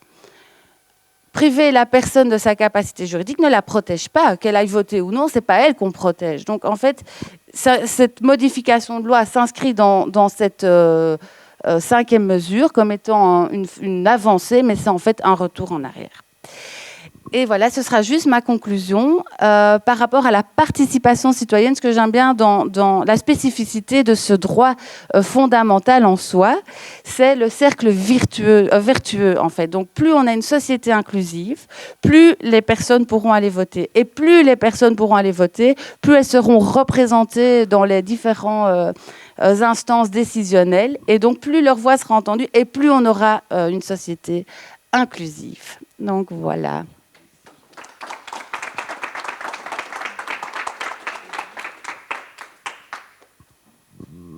Voilà, et donc on cède la parole à Emeline Caron d'Inclusion SBL. Voilà. Alors, moi, je vais rentrer dans du concret ici avec la présentation d'outils permettant aux personnes en situation de handicap intellectuel de se préparer aux élections. Alors, donc, très rapidement, je vais juste faire un petit retour donc, sur l'ASBL Inclusion. Donc, on est une association de familles et de personnes en situation de handicap intellectuel. Nous œuvrons vraiment pour la qualité de vie et la participation de ces personnes et de leurs proches dans toutes les sphères de la société. Donc vraiment tout au long de la vie, de l'annonce du diagnostic à l'après-parent et quel que soit le degré du handicap intellectuel. Alors on a 3 grandes missions. La première est de défendre les droits et les intérêts de ces personnes et des familles. La deuxième, c'est de rassembler et créer du lien. Et la troisième, répondre aux besoins individuels et collectifs. Voilà. Alors, je vais revenir un petit peu en arrière. Donc, pour les élections 2018, on a créé un petit livret qui s'appelle « J'ai le droit de voter, mais comment je fais ?» Donc, l'idée, c'était vraiment de développer un livret en facile à lire et à comprendre qui, sur les élections, donc qui explique comment voter et pourquoi on vote. Alors, l'idée, donc, c'est de pouvoir le mettre à jour en 2024. Pour les élections du coup à venir, donc il n'est pas encore fait. Donc là, je ne l'ai pas physiquement avec moi vu qu'on n'a plus du tout d'exemplaires de 2018, mais l'idée ce sera de repartir sur la même base et les mêmes idées parce qu'on avait eu vraiment des retours positifs des personnes en situation de handicap intellectuel qui avaient pu utiliser l'outil et des familles également et des professionnels aussi en fait. Donc l'idée c'est de pouvoir vraiment informer la personne en situation de handicap intellectuel sur le pourquoi on vote. Et la deuxième chose, c'est concrètement comment est-ce que ça se passe. Donc ça, c'était le contenu. Et l'objectif, c'est de soutenir la personne en situation de handicap intellectuel dans cet exercice du droit de vote pour vraiment le favoriser et l'outiller elle-même pour éviter d'avoir recours à la procuration, etc. et de vraiment l'exercer par elle-même. Mais le deuxième objectif, c'est aussi de pouvoir outiller les proches et les professionnels qui accompagnent un adulte en âge de voter en situation de handicap intellectuel. Comme on l'a vu avant, c'est parfois difficile de pouvoir soutenir en toute neutralité, etc. Et donc l'idée d'avoir un outil pour expliquer les choses concrètement, facilement, permet de canaliser un petit peu ce qu'on peut partager.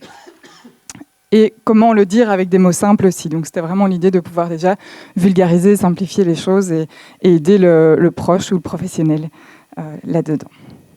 Alors ici, donc, le livret fait une quarantaine de pages. Je ne vais pas toutes vous les présenter parce que évidemment, elle sera amenée à évoluer aussi pour 2024.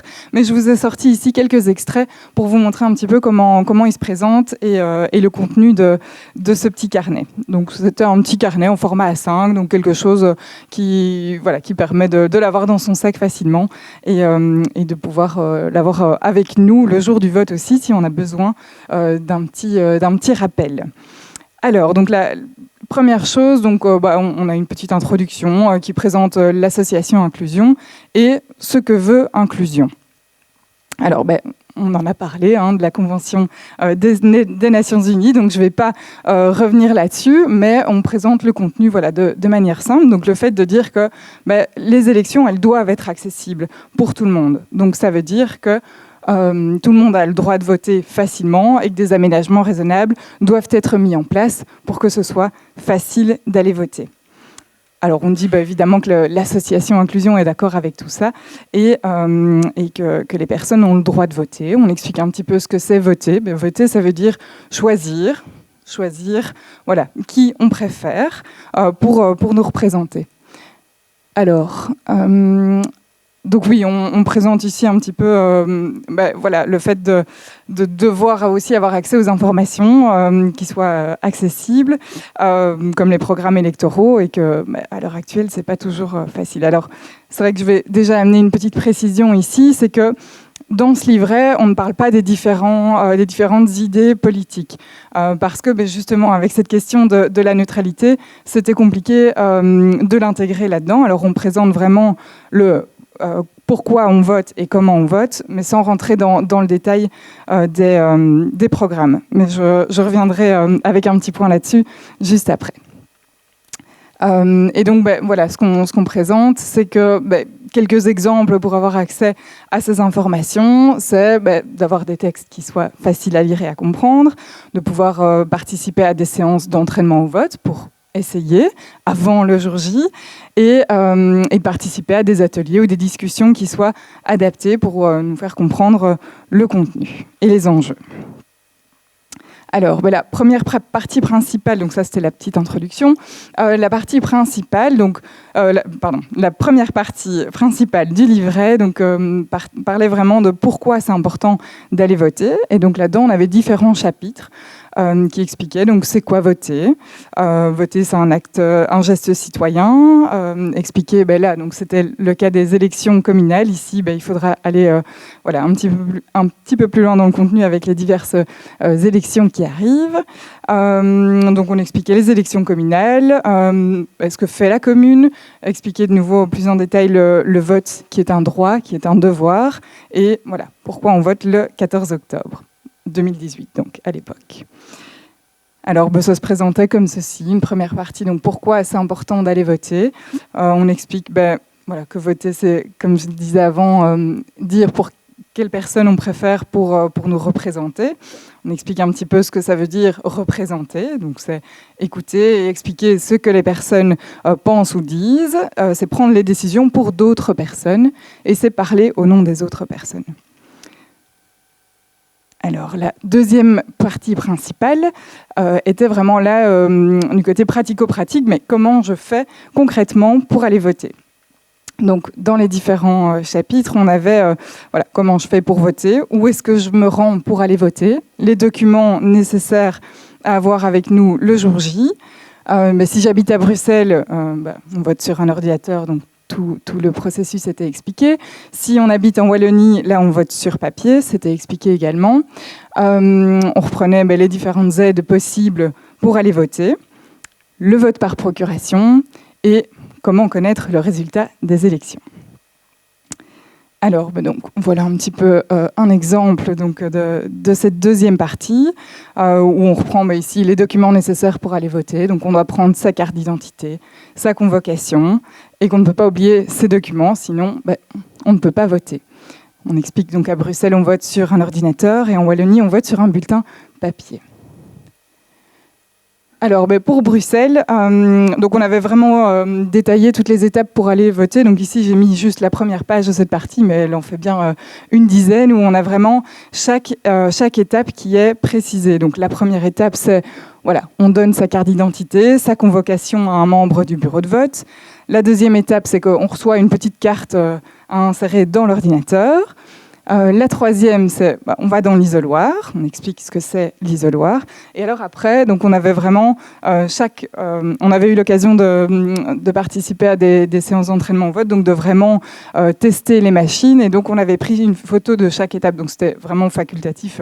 Les noms dessus n'étaient pas du tout des noms, c'était des noms fictifs. Et donc ça permettait vraiment de s'essayer, de voir toutes les étapes. Donc on avait pu prendre tout ça en photo et du coup le retranscrire dans ce carnet avec vraiment les étapes bien détaillées. Et ensuite, la partie suivante, donc si on habite en Wallonie, on vote sur papier, de nouveau, on expliquait de manière détaillée le fonctionnement du coup de chaque étape. Alors, la dernière partie, là, c'était pour aller un petit peu plus loin. Donc, tout au long du livret, donc je vais reprendre par exemple, ici il y a le mot isoloir qui est en bleu, avant on avait le mot représenté, différentes choses comme ça, et donc tous les mots écrits en bleu étaient expliqués à la fin du livret en détail. Alors quand c'était un concept important, il était expliqué directement dans le contenu pour éviter des renvois à la fin et que ce soit pas compréhensible, mais si des choses n'étaient pas faciles pour certaines personnes, elles pouvaient aller lire pour en savoir un petit peu plus et expliquer tous les mots difficiles qui étaient dans le livret. Il y avait aussi une partie pour avoir plus d'informations sur les élections. Donc là, on renvoyait vers les différents sites qui expliquent un petit peu comment se passent les élections, où on peut retrouver des vidéos et autres pour s'aider.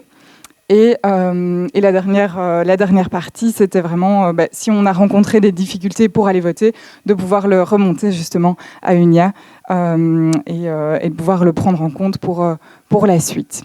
Donc voilà un petit peu le contenu de ce livret. Alors c'est vrai qu'on avait eu beaucoup de retours positifs et encore maintenant, c'est vrai qu'il n'y a pas longtemps, on a organisé une petite réunion avec des autoreprésentants, donc des personnes en situation de handicap intellectuel, pour parler des élections à venir. Parce que c'est vrai qu'on est une association aussi reconnue en éducation permanente. On a aussi des campagnes d'information et de sensibilisation chaque année. Et ce sera notre campagne de l'année 2024.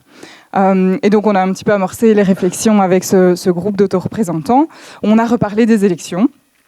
en demandant voilà, comment est-ce que ça s'était passé en 2018, qu'est-ce qui prévoit d'aller voter en 2024, de quoi ils ont besoin pour que ce soit plus facile.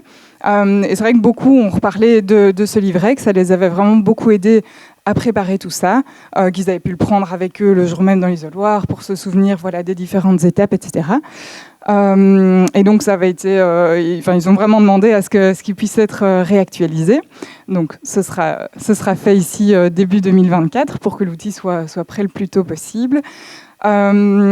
Autre chose aussi qui est ressortie, c'est vraiment cette fierté d'avoir été voté, de l'avoir fait. Alors pour certains, la première fois, c'est toujours un peu plus compliqué parce qu'on ne connaît pas, c'est difficile de savoir comment ça va se passer, on est un petit peu stressé, c'est tout à fait normal, mais tous ont dit, une fois que je l'ai fait, maintenant, je suis à l'aise, quoi. Et ça, c'est vraiment quelque chose, et on ressentait vraiment une énorme fierté de l'avoir fait par eux-mêmes.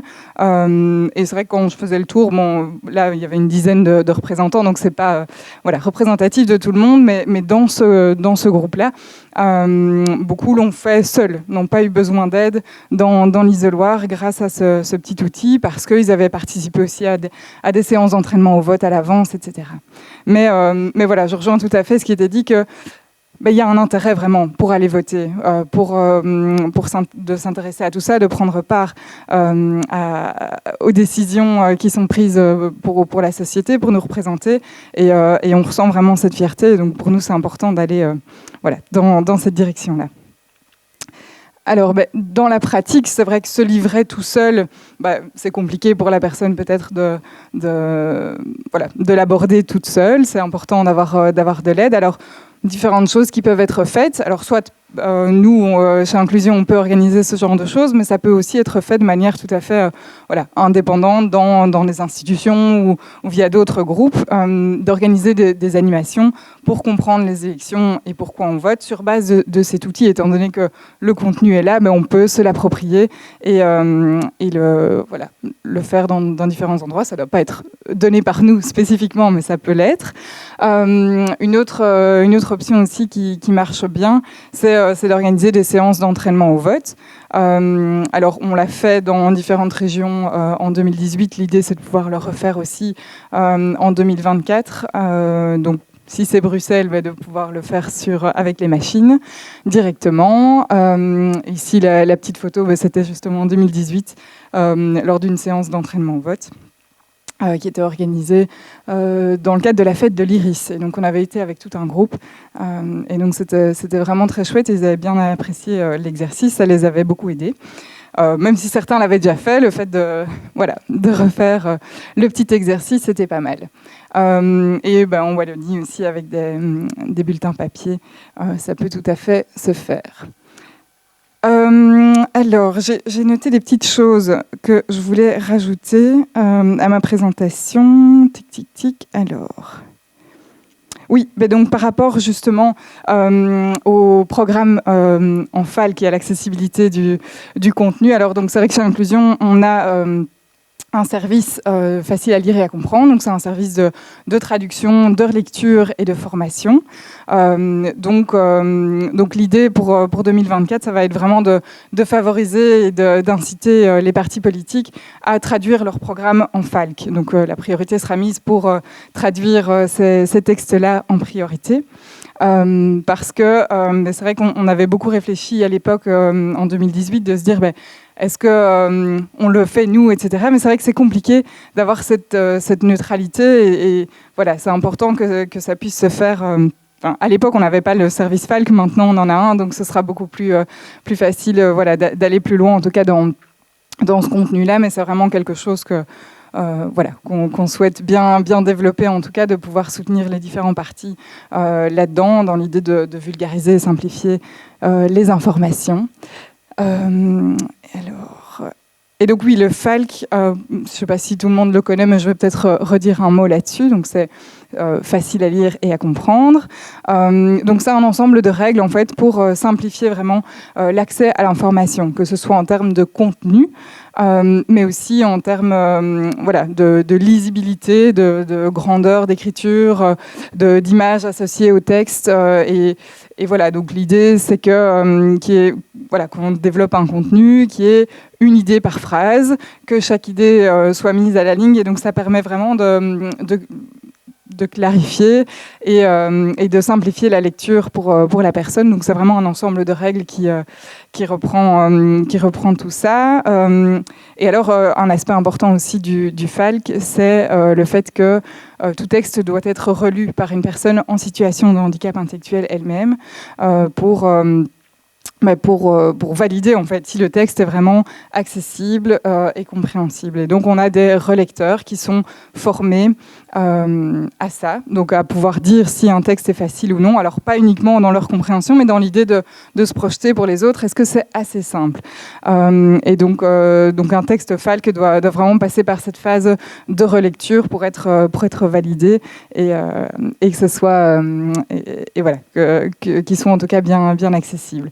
Donc voilà, l'idée c'est de pouvoir vraiment s'axer là-dessus en 2024, donc de réorganiser des séances concrètes avec un petit outil qui soit bien FALC et de favoriser aussi des programmes accessibles. Voilà, mais je ne vais pas être plus longue, merci pour votre attention et puis voilà.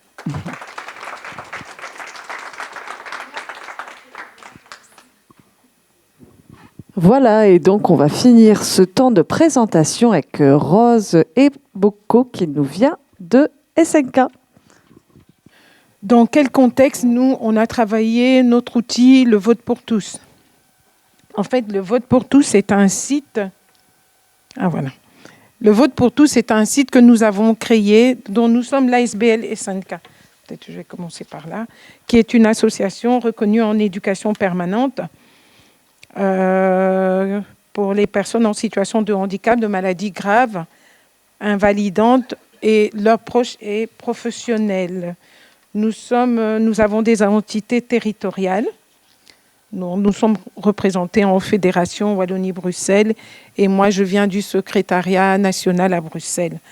Alors, il y a quelques années, nous avons lancé une enquête dans différentes institutions pour personnes en situation de handicap intellectuel pour savoir si les personnes allaient voter.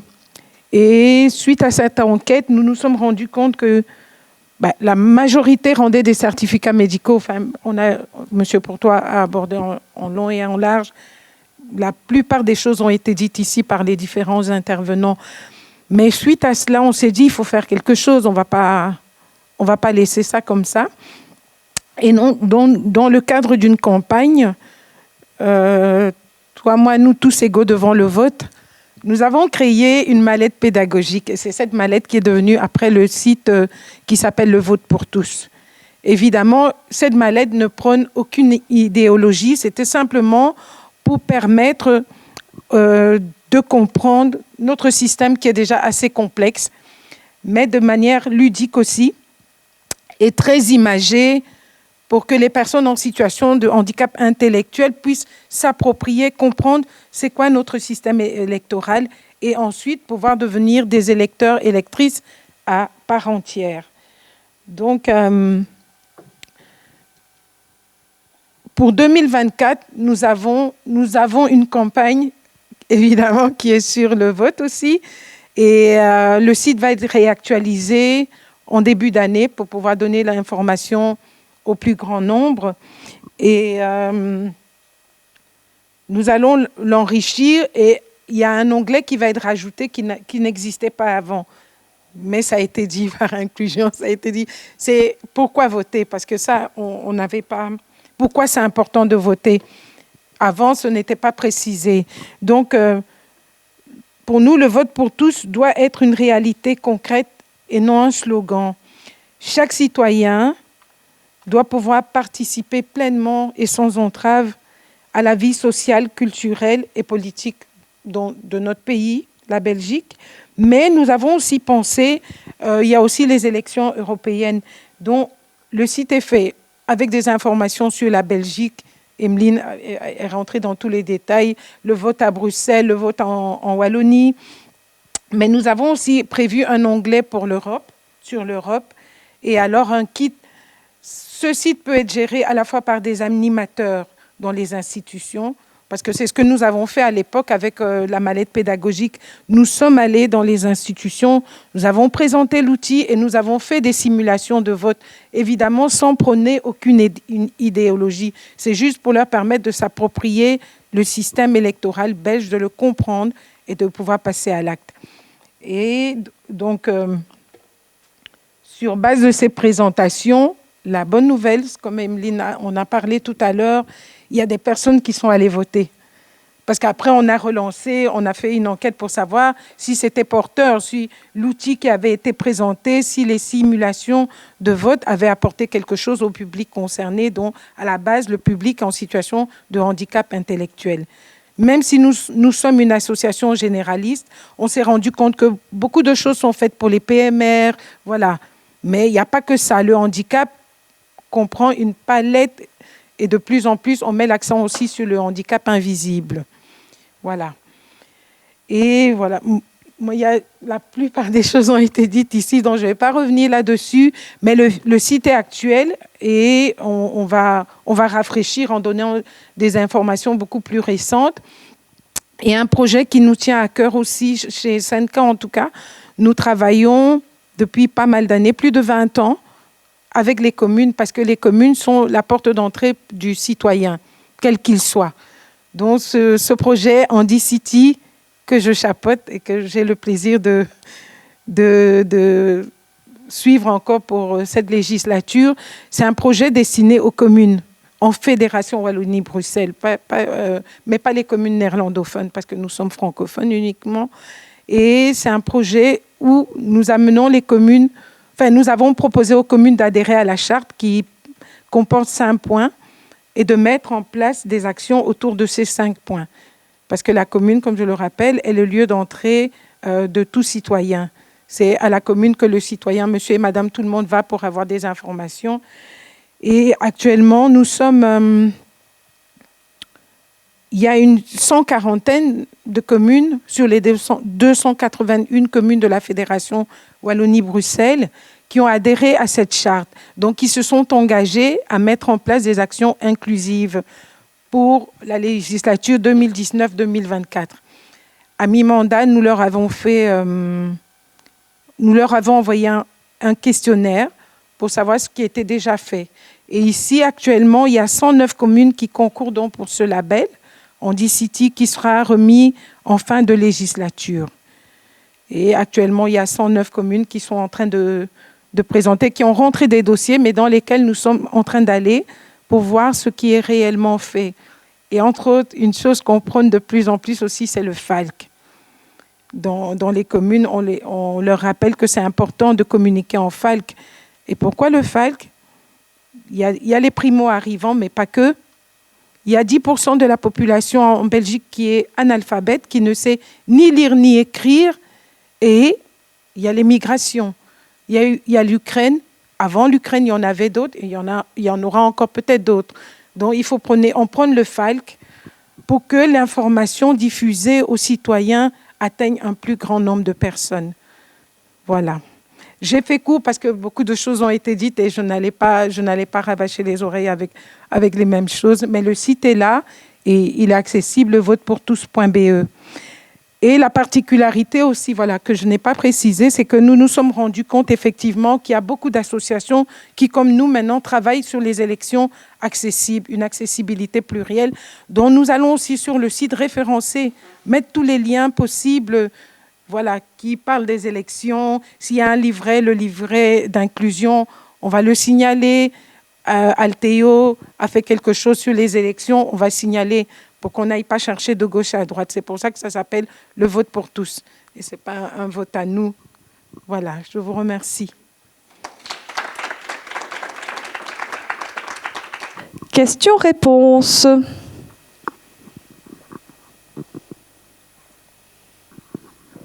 Je me présente, Bernard. Je suis un habitué d'Alteo. Certains me connaissent. Mais je voudrais faire quelques petites remarques. Tout d'abord, monsieur le juriste a présenté les différentes lois. Il me semble pour moi avoir été à plusieurs reprises président et assesseur dans un bureau de vote qu'il y a toute une formation à faire avant la désignation des assesseurs, quoi, puisque ça se fait d'une certaine manière. Alors, tout d'abord, je voudrais en tout cas féliciter tout le monde pour l'organisation de cette matinée. Je trouve que c'est extrêmement important. Donc, première chose, une formation pour les assesseurs et les témoins. Alors, je pense qu'il y a une sensibilisation aussi à avoir au niveau des présidents et des assesseurs. On l'a souligné aussi, je pense que les juges de paix ne sont pas préparés, en tout cas, à finalement cet aspect-là des choses. Et là, en tant qu'ancien parlementaire, je me dis peut-être que les justices de paix devraient avoir ce que l'on appelle un échevinage, comme dans les tribunaux sociaux où il y a employeurs et travailleurs qui sont représentés. Alors, j'ai souligné le SPF intérieur est quand même assez intéressante. Je pense aussi peut-être qu'avec la participation des jeunes de 16 ans, là, ils ne sont pas obligés, me semble-t-il, pour être candidat. Mais je pense que c'est quand même une dimension importante.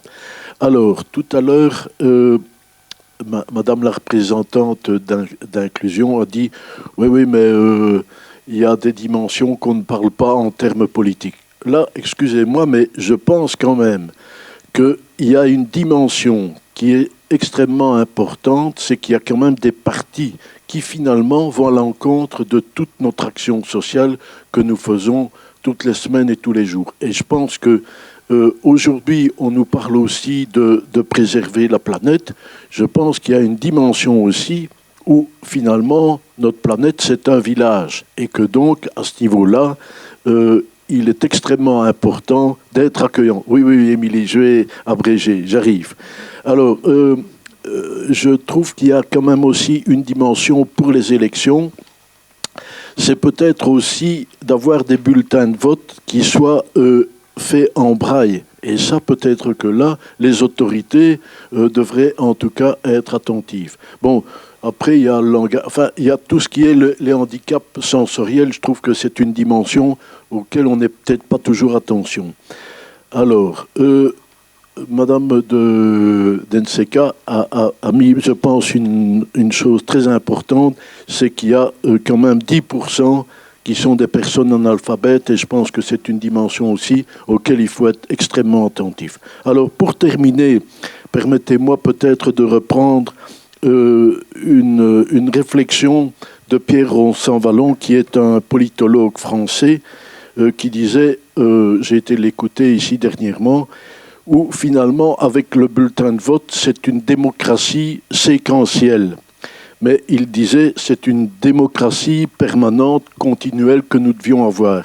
Et alors là, je termine là-dessus, et je fais un bravo, en tout cas, à chacun de nos mouvements. Je pense que là, par l'action de nos mouvements, nous sommes déjà dans une démocratie très participative. Encore une fois, merci pour cette matinée. Voilà.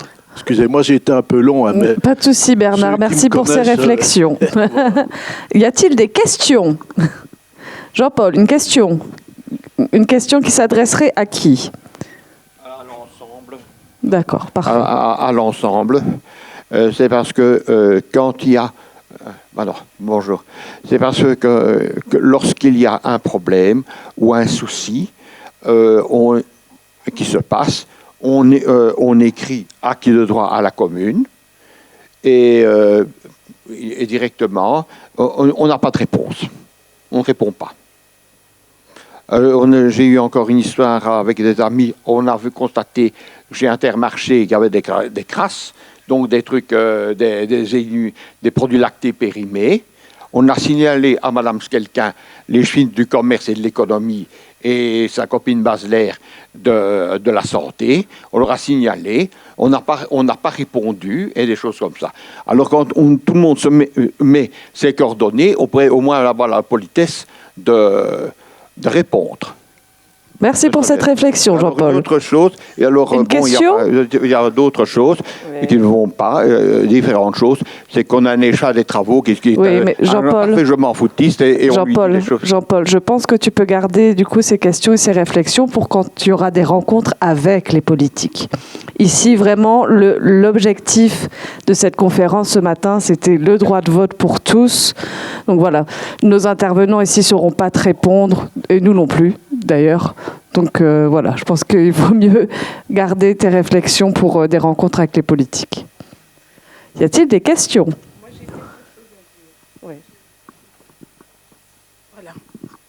C'est pas une réponse, mais c'est quand même une idée, une information à donner à monsieur qui a parlé des bulletins de vote en braille. En fait, nous faisons partie du collectif Accessibilité Wallonie-Bruxelles, Inclusion Altéo, et d'autres associations. Et nous faisons partie du groupe GT Élections. Et nous avons reçu déjà d'une parlementaire une réclamation par rapport au vote en braille. Mais c'est une question qui a été débattue et qui apparemment ne va pas passer parce que sinon on va faire rentrer toutes les spécificités et pour le service public fédéral, ce n'est pas accepté. Peut-être un jour, mais c'est pour vous dire que ça a déjà été débattu, ça a déjà été souligné et voilà. Merci Rose pour cette précision. Et je me permets peut-être de faire un petit complément parce qu'il y avait eu aussi une réflexion et comme monsieur Pourtois l'a répété à plusieurs reprises, le vote doit être secret, mais si le bulletin est en braille, par la force des choses, il n'y en aura pas beaucoup par bureau de vote. Et donc, du coup, il y avait cette réflexion, n'y a-t-il pas un risque, du coup, qu'on sache pour qui, pouvoir identifier les choix des personnes, relier en tout cas un bulletin à une personne, puisque ce bulletin serait en braille et donc reconnaissable par rapport aux autres. Alors, moi, j'ai une question. Donc, je suis une personne non-voyante et je vote depuis l'âge de 18 ans. Donc, je crois justement que le fait de pouvoir être accompagné, donc, c'est vrai, comme vous dites, monsieur l'a dit aussi, avoir une personne de confiance, être certain qu'elle vote pour la personne que vous lui dites, c'est pas toujours évident. Mais donc, voilà, on est quand même, en tant que personne en situation de handicap, c'est le cas de le dire, vraiment avec un handicap pour pouvoir, voilà. Bon, moi maintenant ici, c'est clair que depuis quelques années, je vais voter avec mon mari, mais franchement, il y a des personnes que je connais qui sont dans la même situation que moi, et c'est un couple, donc justement, de personnes non-voyantes, et quand elles arrivent dans le bureau pour voter, ben voilà, ou c'est monsieur, ou c'est madame qui peuvent être accompagnés d'une personne, et là, monsieur disait, donc c'est une personne en situation de handicap qui peut être accompagné avec une personne, c'est pas toujours évident. Parce que trouver des personnes à qui vous pouvez faire confiance, croyez-moi, c'est pas toujours facile. Donc voilà, c'est une réflexion que je l'ai faite. Maintenant, est-ce que vraiment les personnes donc en situation de handicap peuvent se faire accompagner par une personne, mais s'il y a un couple de personnes non-voyantes, comment fait-elle ? Merci Cécile. Merci. Mais je veux bien revenir aussi sur quelques éléments que vous avez amenés. Donc c'est vrai qu'ici j'ai présenté l'outil, voilà, j'ai le droit de voter, mais comment je fais, qui était une partie de la campagne de 2018, où je précisais donc dans cet outil-là, il n'y avait pas voilà, de présentation des partis, etc.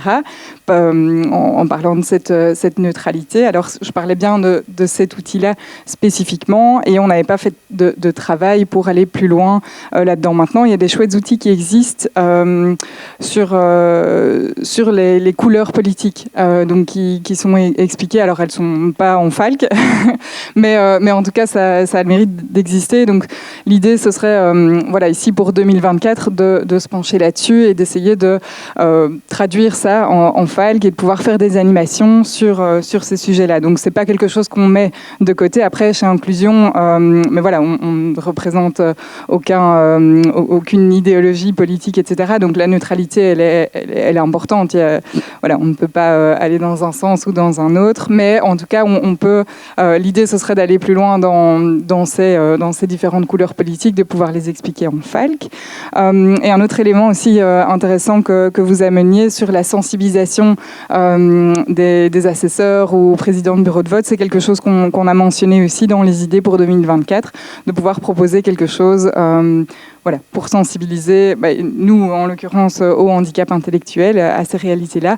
Maintenant, voilà, c'est quelque chose en tout cas qui pourrait tout à fait être développé ici pour 2024. Donc voilà, à suivre. Voilà. Merci beaucoup. Moi, j'ai une petite question à monsieur pour toi. Donc, on avait avant le système de la minorité prolongée où vous nous avez expliqué qu'ils étaient non-électeurs à vie. Nous sommes après passés à la protection des biens et de la personne. Dans le jugement, avec le juge de paix, on avait demandé une autorisation de vote.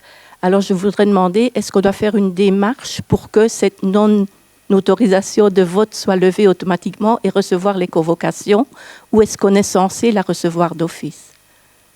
Donc, dans votre cas, l'ordonnance du juge de paix dit qu'il n'y a pas de capacité à voter. Qu'il y a possibilité, enfin, Alors, qu'on demande l'autorisation de voter. Qu'on demande l'autorisation de voter.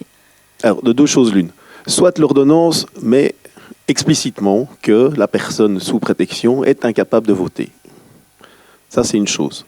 S'il n'y a rien de mentionné dans l'ordonnance, la personne est capable. Oui, et donc, est-ce qu'elle il faut bien recevra... lire le libellé de l'ordonnance dans votre cas. Alors, s'il n'y a rien de mentionné à ce niveau-là, la personne est capable, comme vous et moi, d'aller voter. Oui, et est-ce qu'elle recevra la convocation? Elle doit la recevoir parce que la minorité protégée sera levée automatiquement? La minorité prolongée, il y a déjà longtemps normalement que c'est levé, puisqu'il y avait eu un droit transitoire entre la loi de 2013 qui, de mémoire, c'était 3 ou 4 ans, peut-être 5 ans pour la minorité prolongée. Mais normalement, il ne devrait plus avoir de personne en Belgique qui est sous statut de minorité prolongée. Donc, il y a une nouvelle ordonnance qui a été prise par le juge de paix, et à défaut, c'est de toute façon les dispositions de la loi de 2013 qui s'appliquent. Et donc, j'ai tendance à dire, on serait dans le cas d'une personne, enfin, ce serait un peu étonnant, mais enfin, qui ne serait pas repassée, entre guillemets, devant le juge de paix. Si ce n'est pas le cas, elle n'est plus sous minorité prolongée et donc elle a recouvert tous ses droits. Et donc tous ses droits, c'est ses droits de vote aussi. Oui, mais ici, dans ce cas, mais donc normalement, elle est repassée. Je ne pense pas qu'il y ait... On est quand même 10 ans après. Tout le monde est repassé devant le juge de paix pour passer sous le nouveau système. Et donc les mineurs prolongés aussi. Et donc, de deux choses l'une. Soit la personne est incapable de voter, et c'est explicitement mentionné dans l'ordonnance. Mais la loi prévoit que vous pouvez toujours retourner devant le juge de paix pour faire modifier une ordonnance et donc faire modifier un item sur lequel la personne est incapable. Donc l'exercice des droits politiques, vous pourriez le faire modifier. Évidemment, il va falloir avancer des arguments. Et si elle ne reçoit pas les convocations, on s'adresse à qui? Alors là, ça doit être... c'est la commune qui vous adresse là, et donc c'est plutôt là, parce qu'il y a un lien qui n'a pas dû se faire. Vérifiez bien quand même le libellé de votre ordonnance pour voir si on ne lui a pas supprimé le droit de vote, parce que là, de facto, il ne reçoit pas de convocation. Mais si il y a une erreur et qu'on ne lui a pas supprimé le droit de vote, il doit avoir sa convocation, la personne en question. Et donc là, il faut aller voir à la commune, parce qu'il y a un lien, il y a quelque chose qui n'a pas... il y a un couac, quoi. Merci.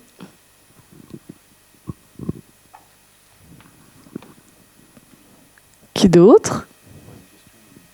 Une petite réflexion encore. Juste une petite réflexion. Vous parliez tout à l'heure des couleurs politiques. Culture et Santé a développé un outil, mais il ne sera pas actualisé. Donc je les ai eus de la semaine. Donc il y a une piste pour le faire, cet outil-là, parce qu'il ne sera pas actualisé. Et l'autre réflexion, c'est que comme levier pour, au niveau des politiques, vous pourriez utiliser aussi, je pense, c'est le fait que je crois que c'est 8 ou 10% des bulletins sont non valides lors d'une élection.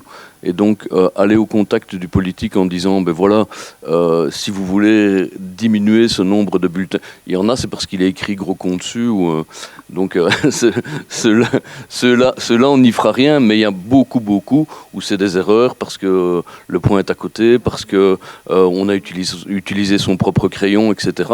C'est des petites, voilà, ça pourrait vraiment être un levier vers les communes en disant, ben, on essaye ensemble de réduire ce nombre Et ce n'est pas nécessairement des personnes en situation de handicap. On a aussi des personnes qui sont plus âgées, des personnes qui n'ont pas compris l'information. Ça peut être, voilà, ça pourrait ouvrir le champ. D'autres questions ? Si je peux intervenir, oui, je dis juste pour ces questions de vote incorrect ou n'oubliez pas qu'il y a des témoins de partis et peut-être chez eux qu'il faudrait un peu donc aller voir les partis politiques, qu'ils soient sensibilisés à ce genre de choses peut-être, parce que eux ils peuvent intervenir puisqu'ils contrôlent les opérations de dépouillement. Et donc, si les assesseurs et les présidents n'y sont pas assez attentifs, je pense qu'il y a un petit, pas moyen de pression, mais en tout cas un petit moyen de contrôle. Et donc, il faudrait peut-être contacter les partis qui soient attentifs au moment des dépouillements et faire attention que des erreurs, ça peut arriver. Mais normalement, le fait de ne pas utiliser le bon crayon, si le vote il est clair, ça ne doit pas être refusé, par exemple. Voilà. Oui, Cécile. Attends, j'arrive avec le micro.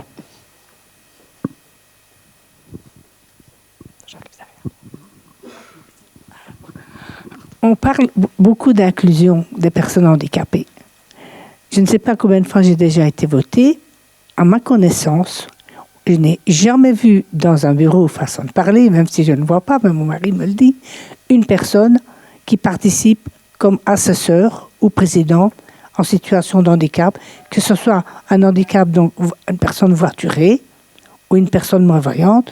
Quelque part, quand même, on a quand même un peu remis sur le côté. Et donc voilà, l'inclusion des personnes en situation de handicap. Pourquoi ? Même je suis une personne non-voyante, mais pourquoi je ne pourrais pas être assesseur ? Voilà, donc il y a quand même encore des choses à faire et à faire évoluer.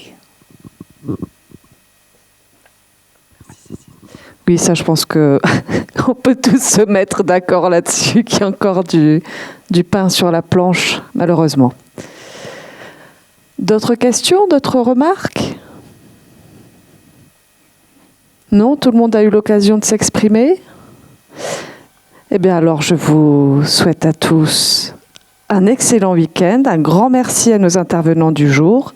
Un grand merci à vous pour vous être déplacés aujourd'hui. Et voilà, on reste à votre disposition, je pense tous, si vous avez des remarques, des réflexions. Et donc,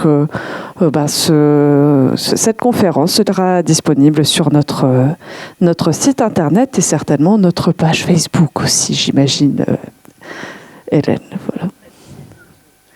Et sur notre chaîne YouTube, oui, notre chaîne YouTube, c'est vrai qu'on a une chaîne YouTube. Eh bien, un grand merci à tous.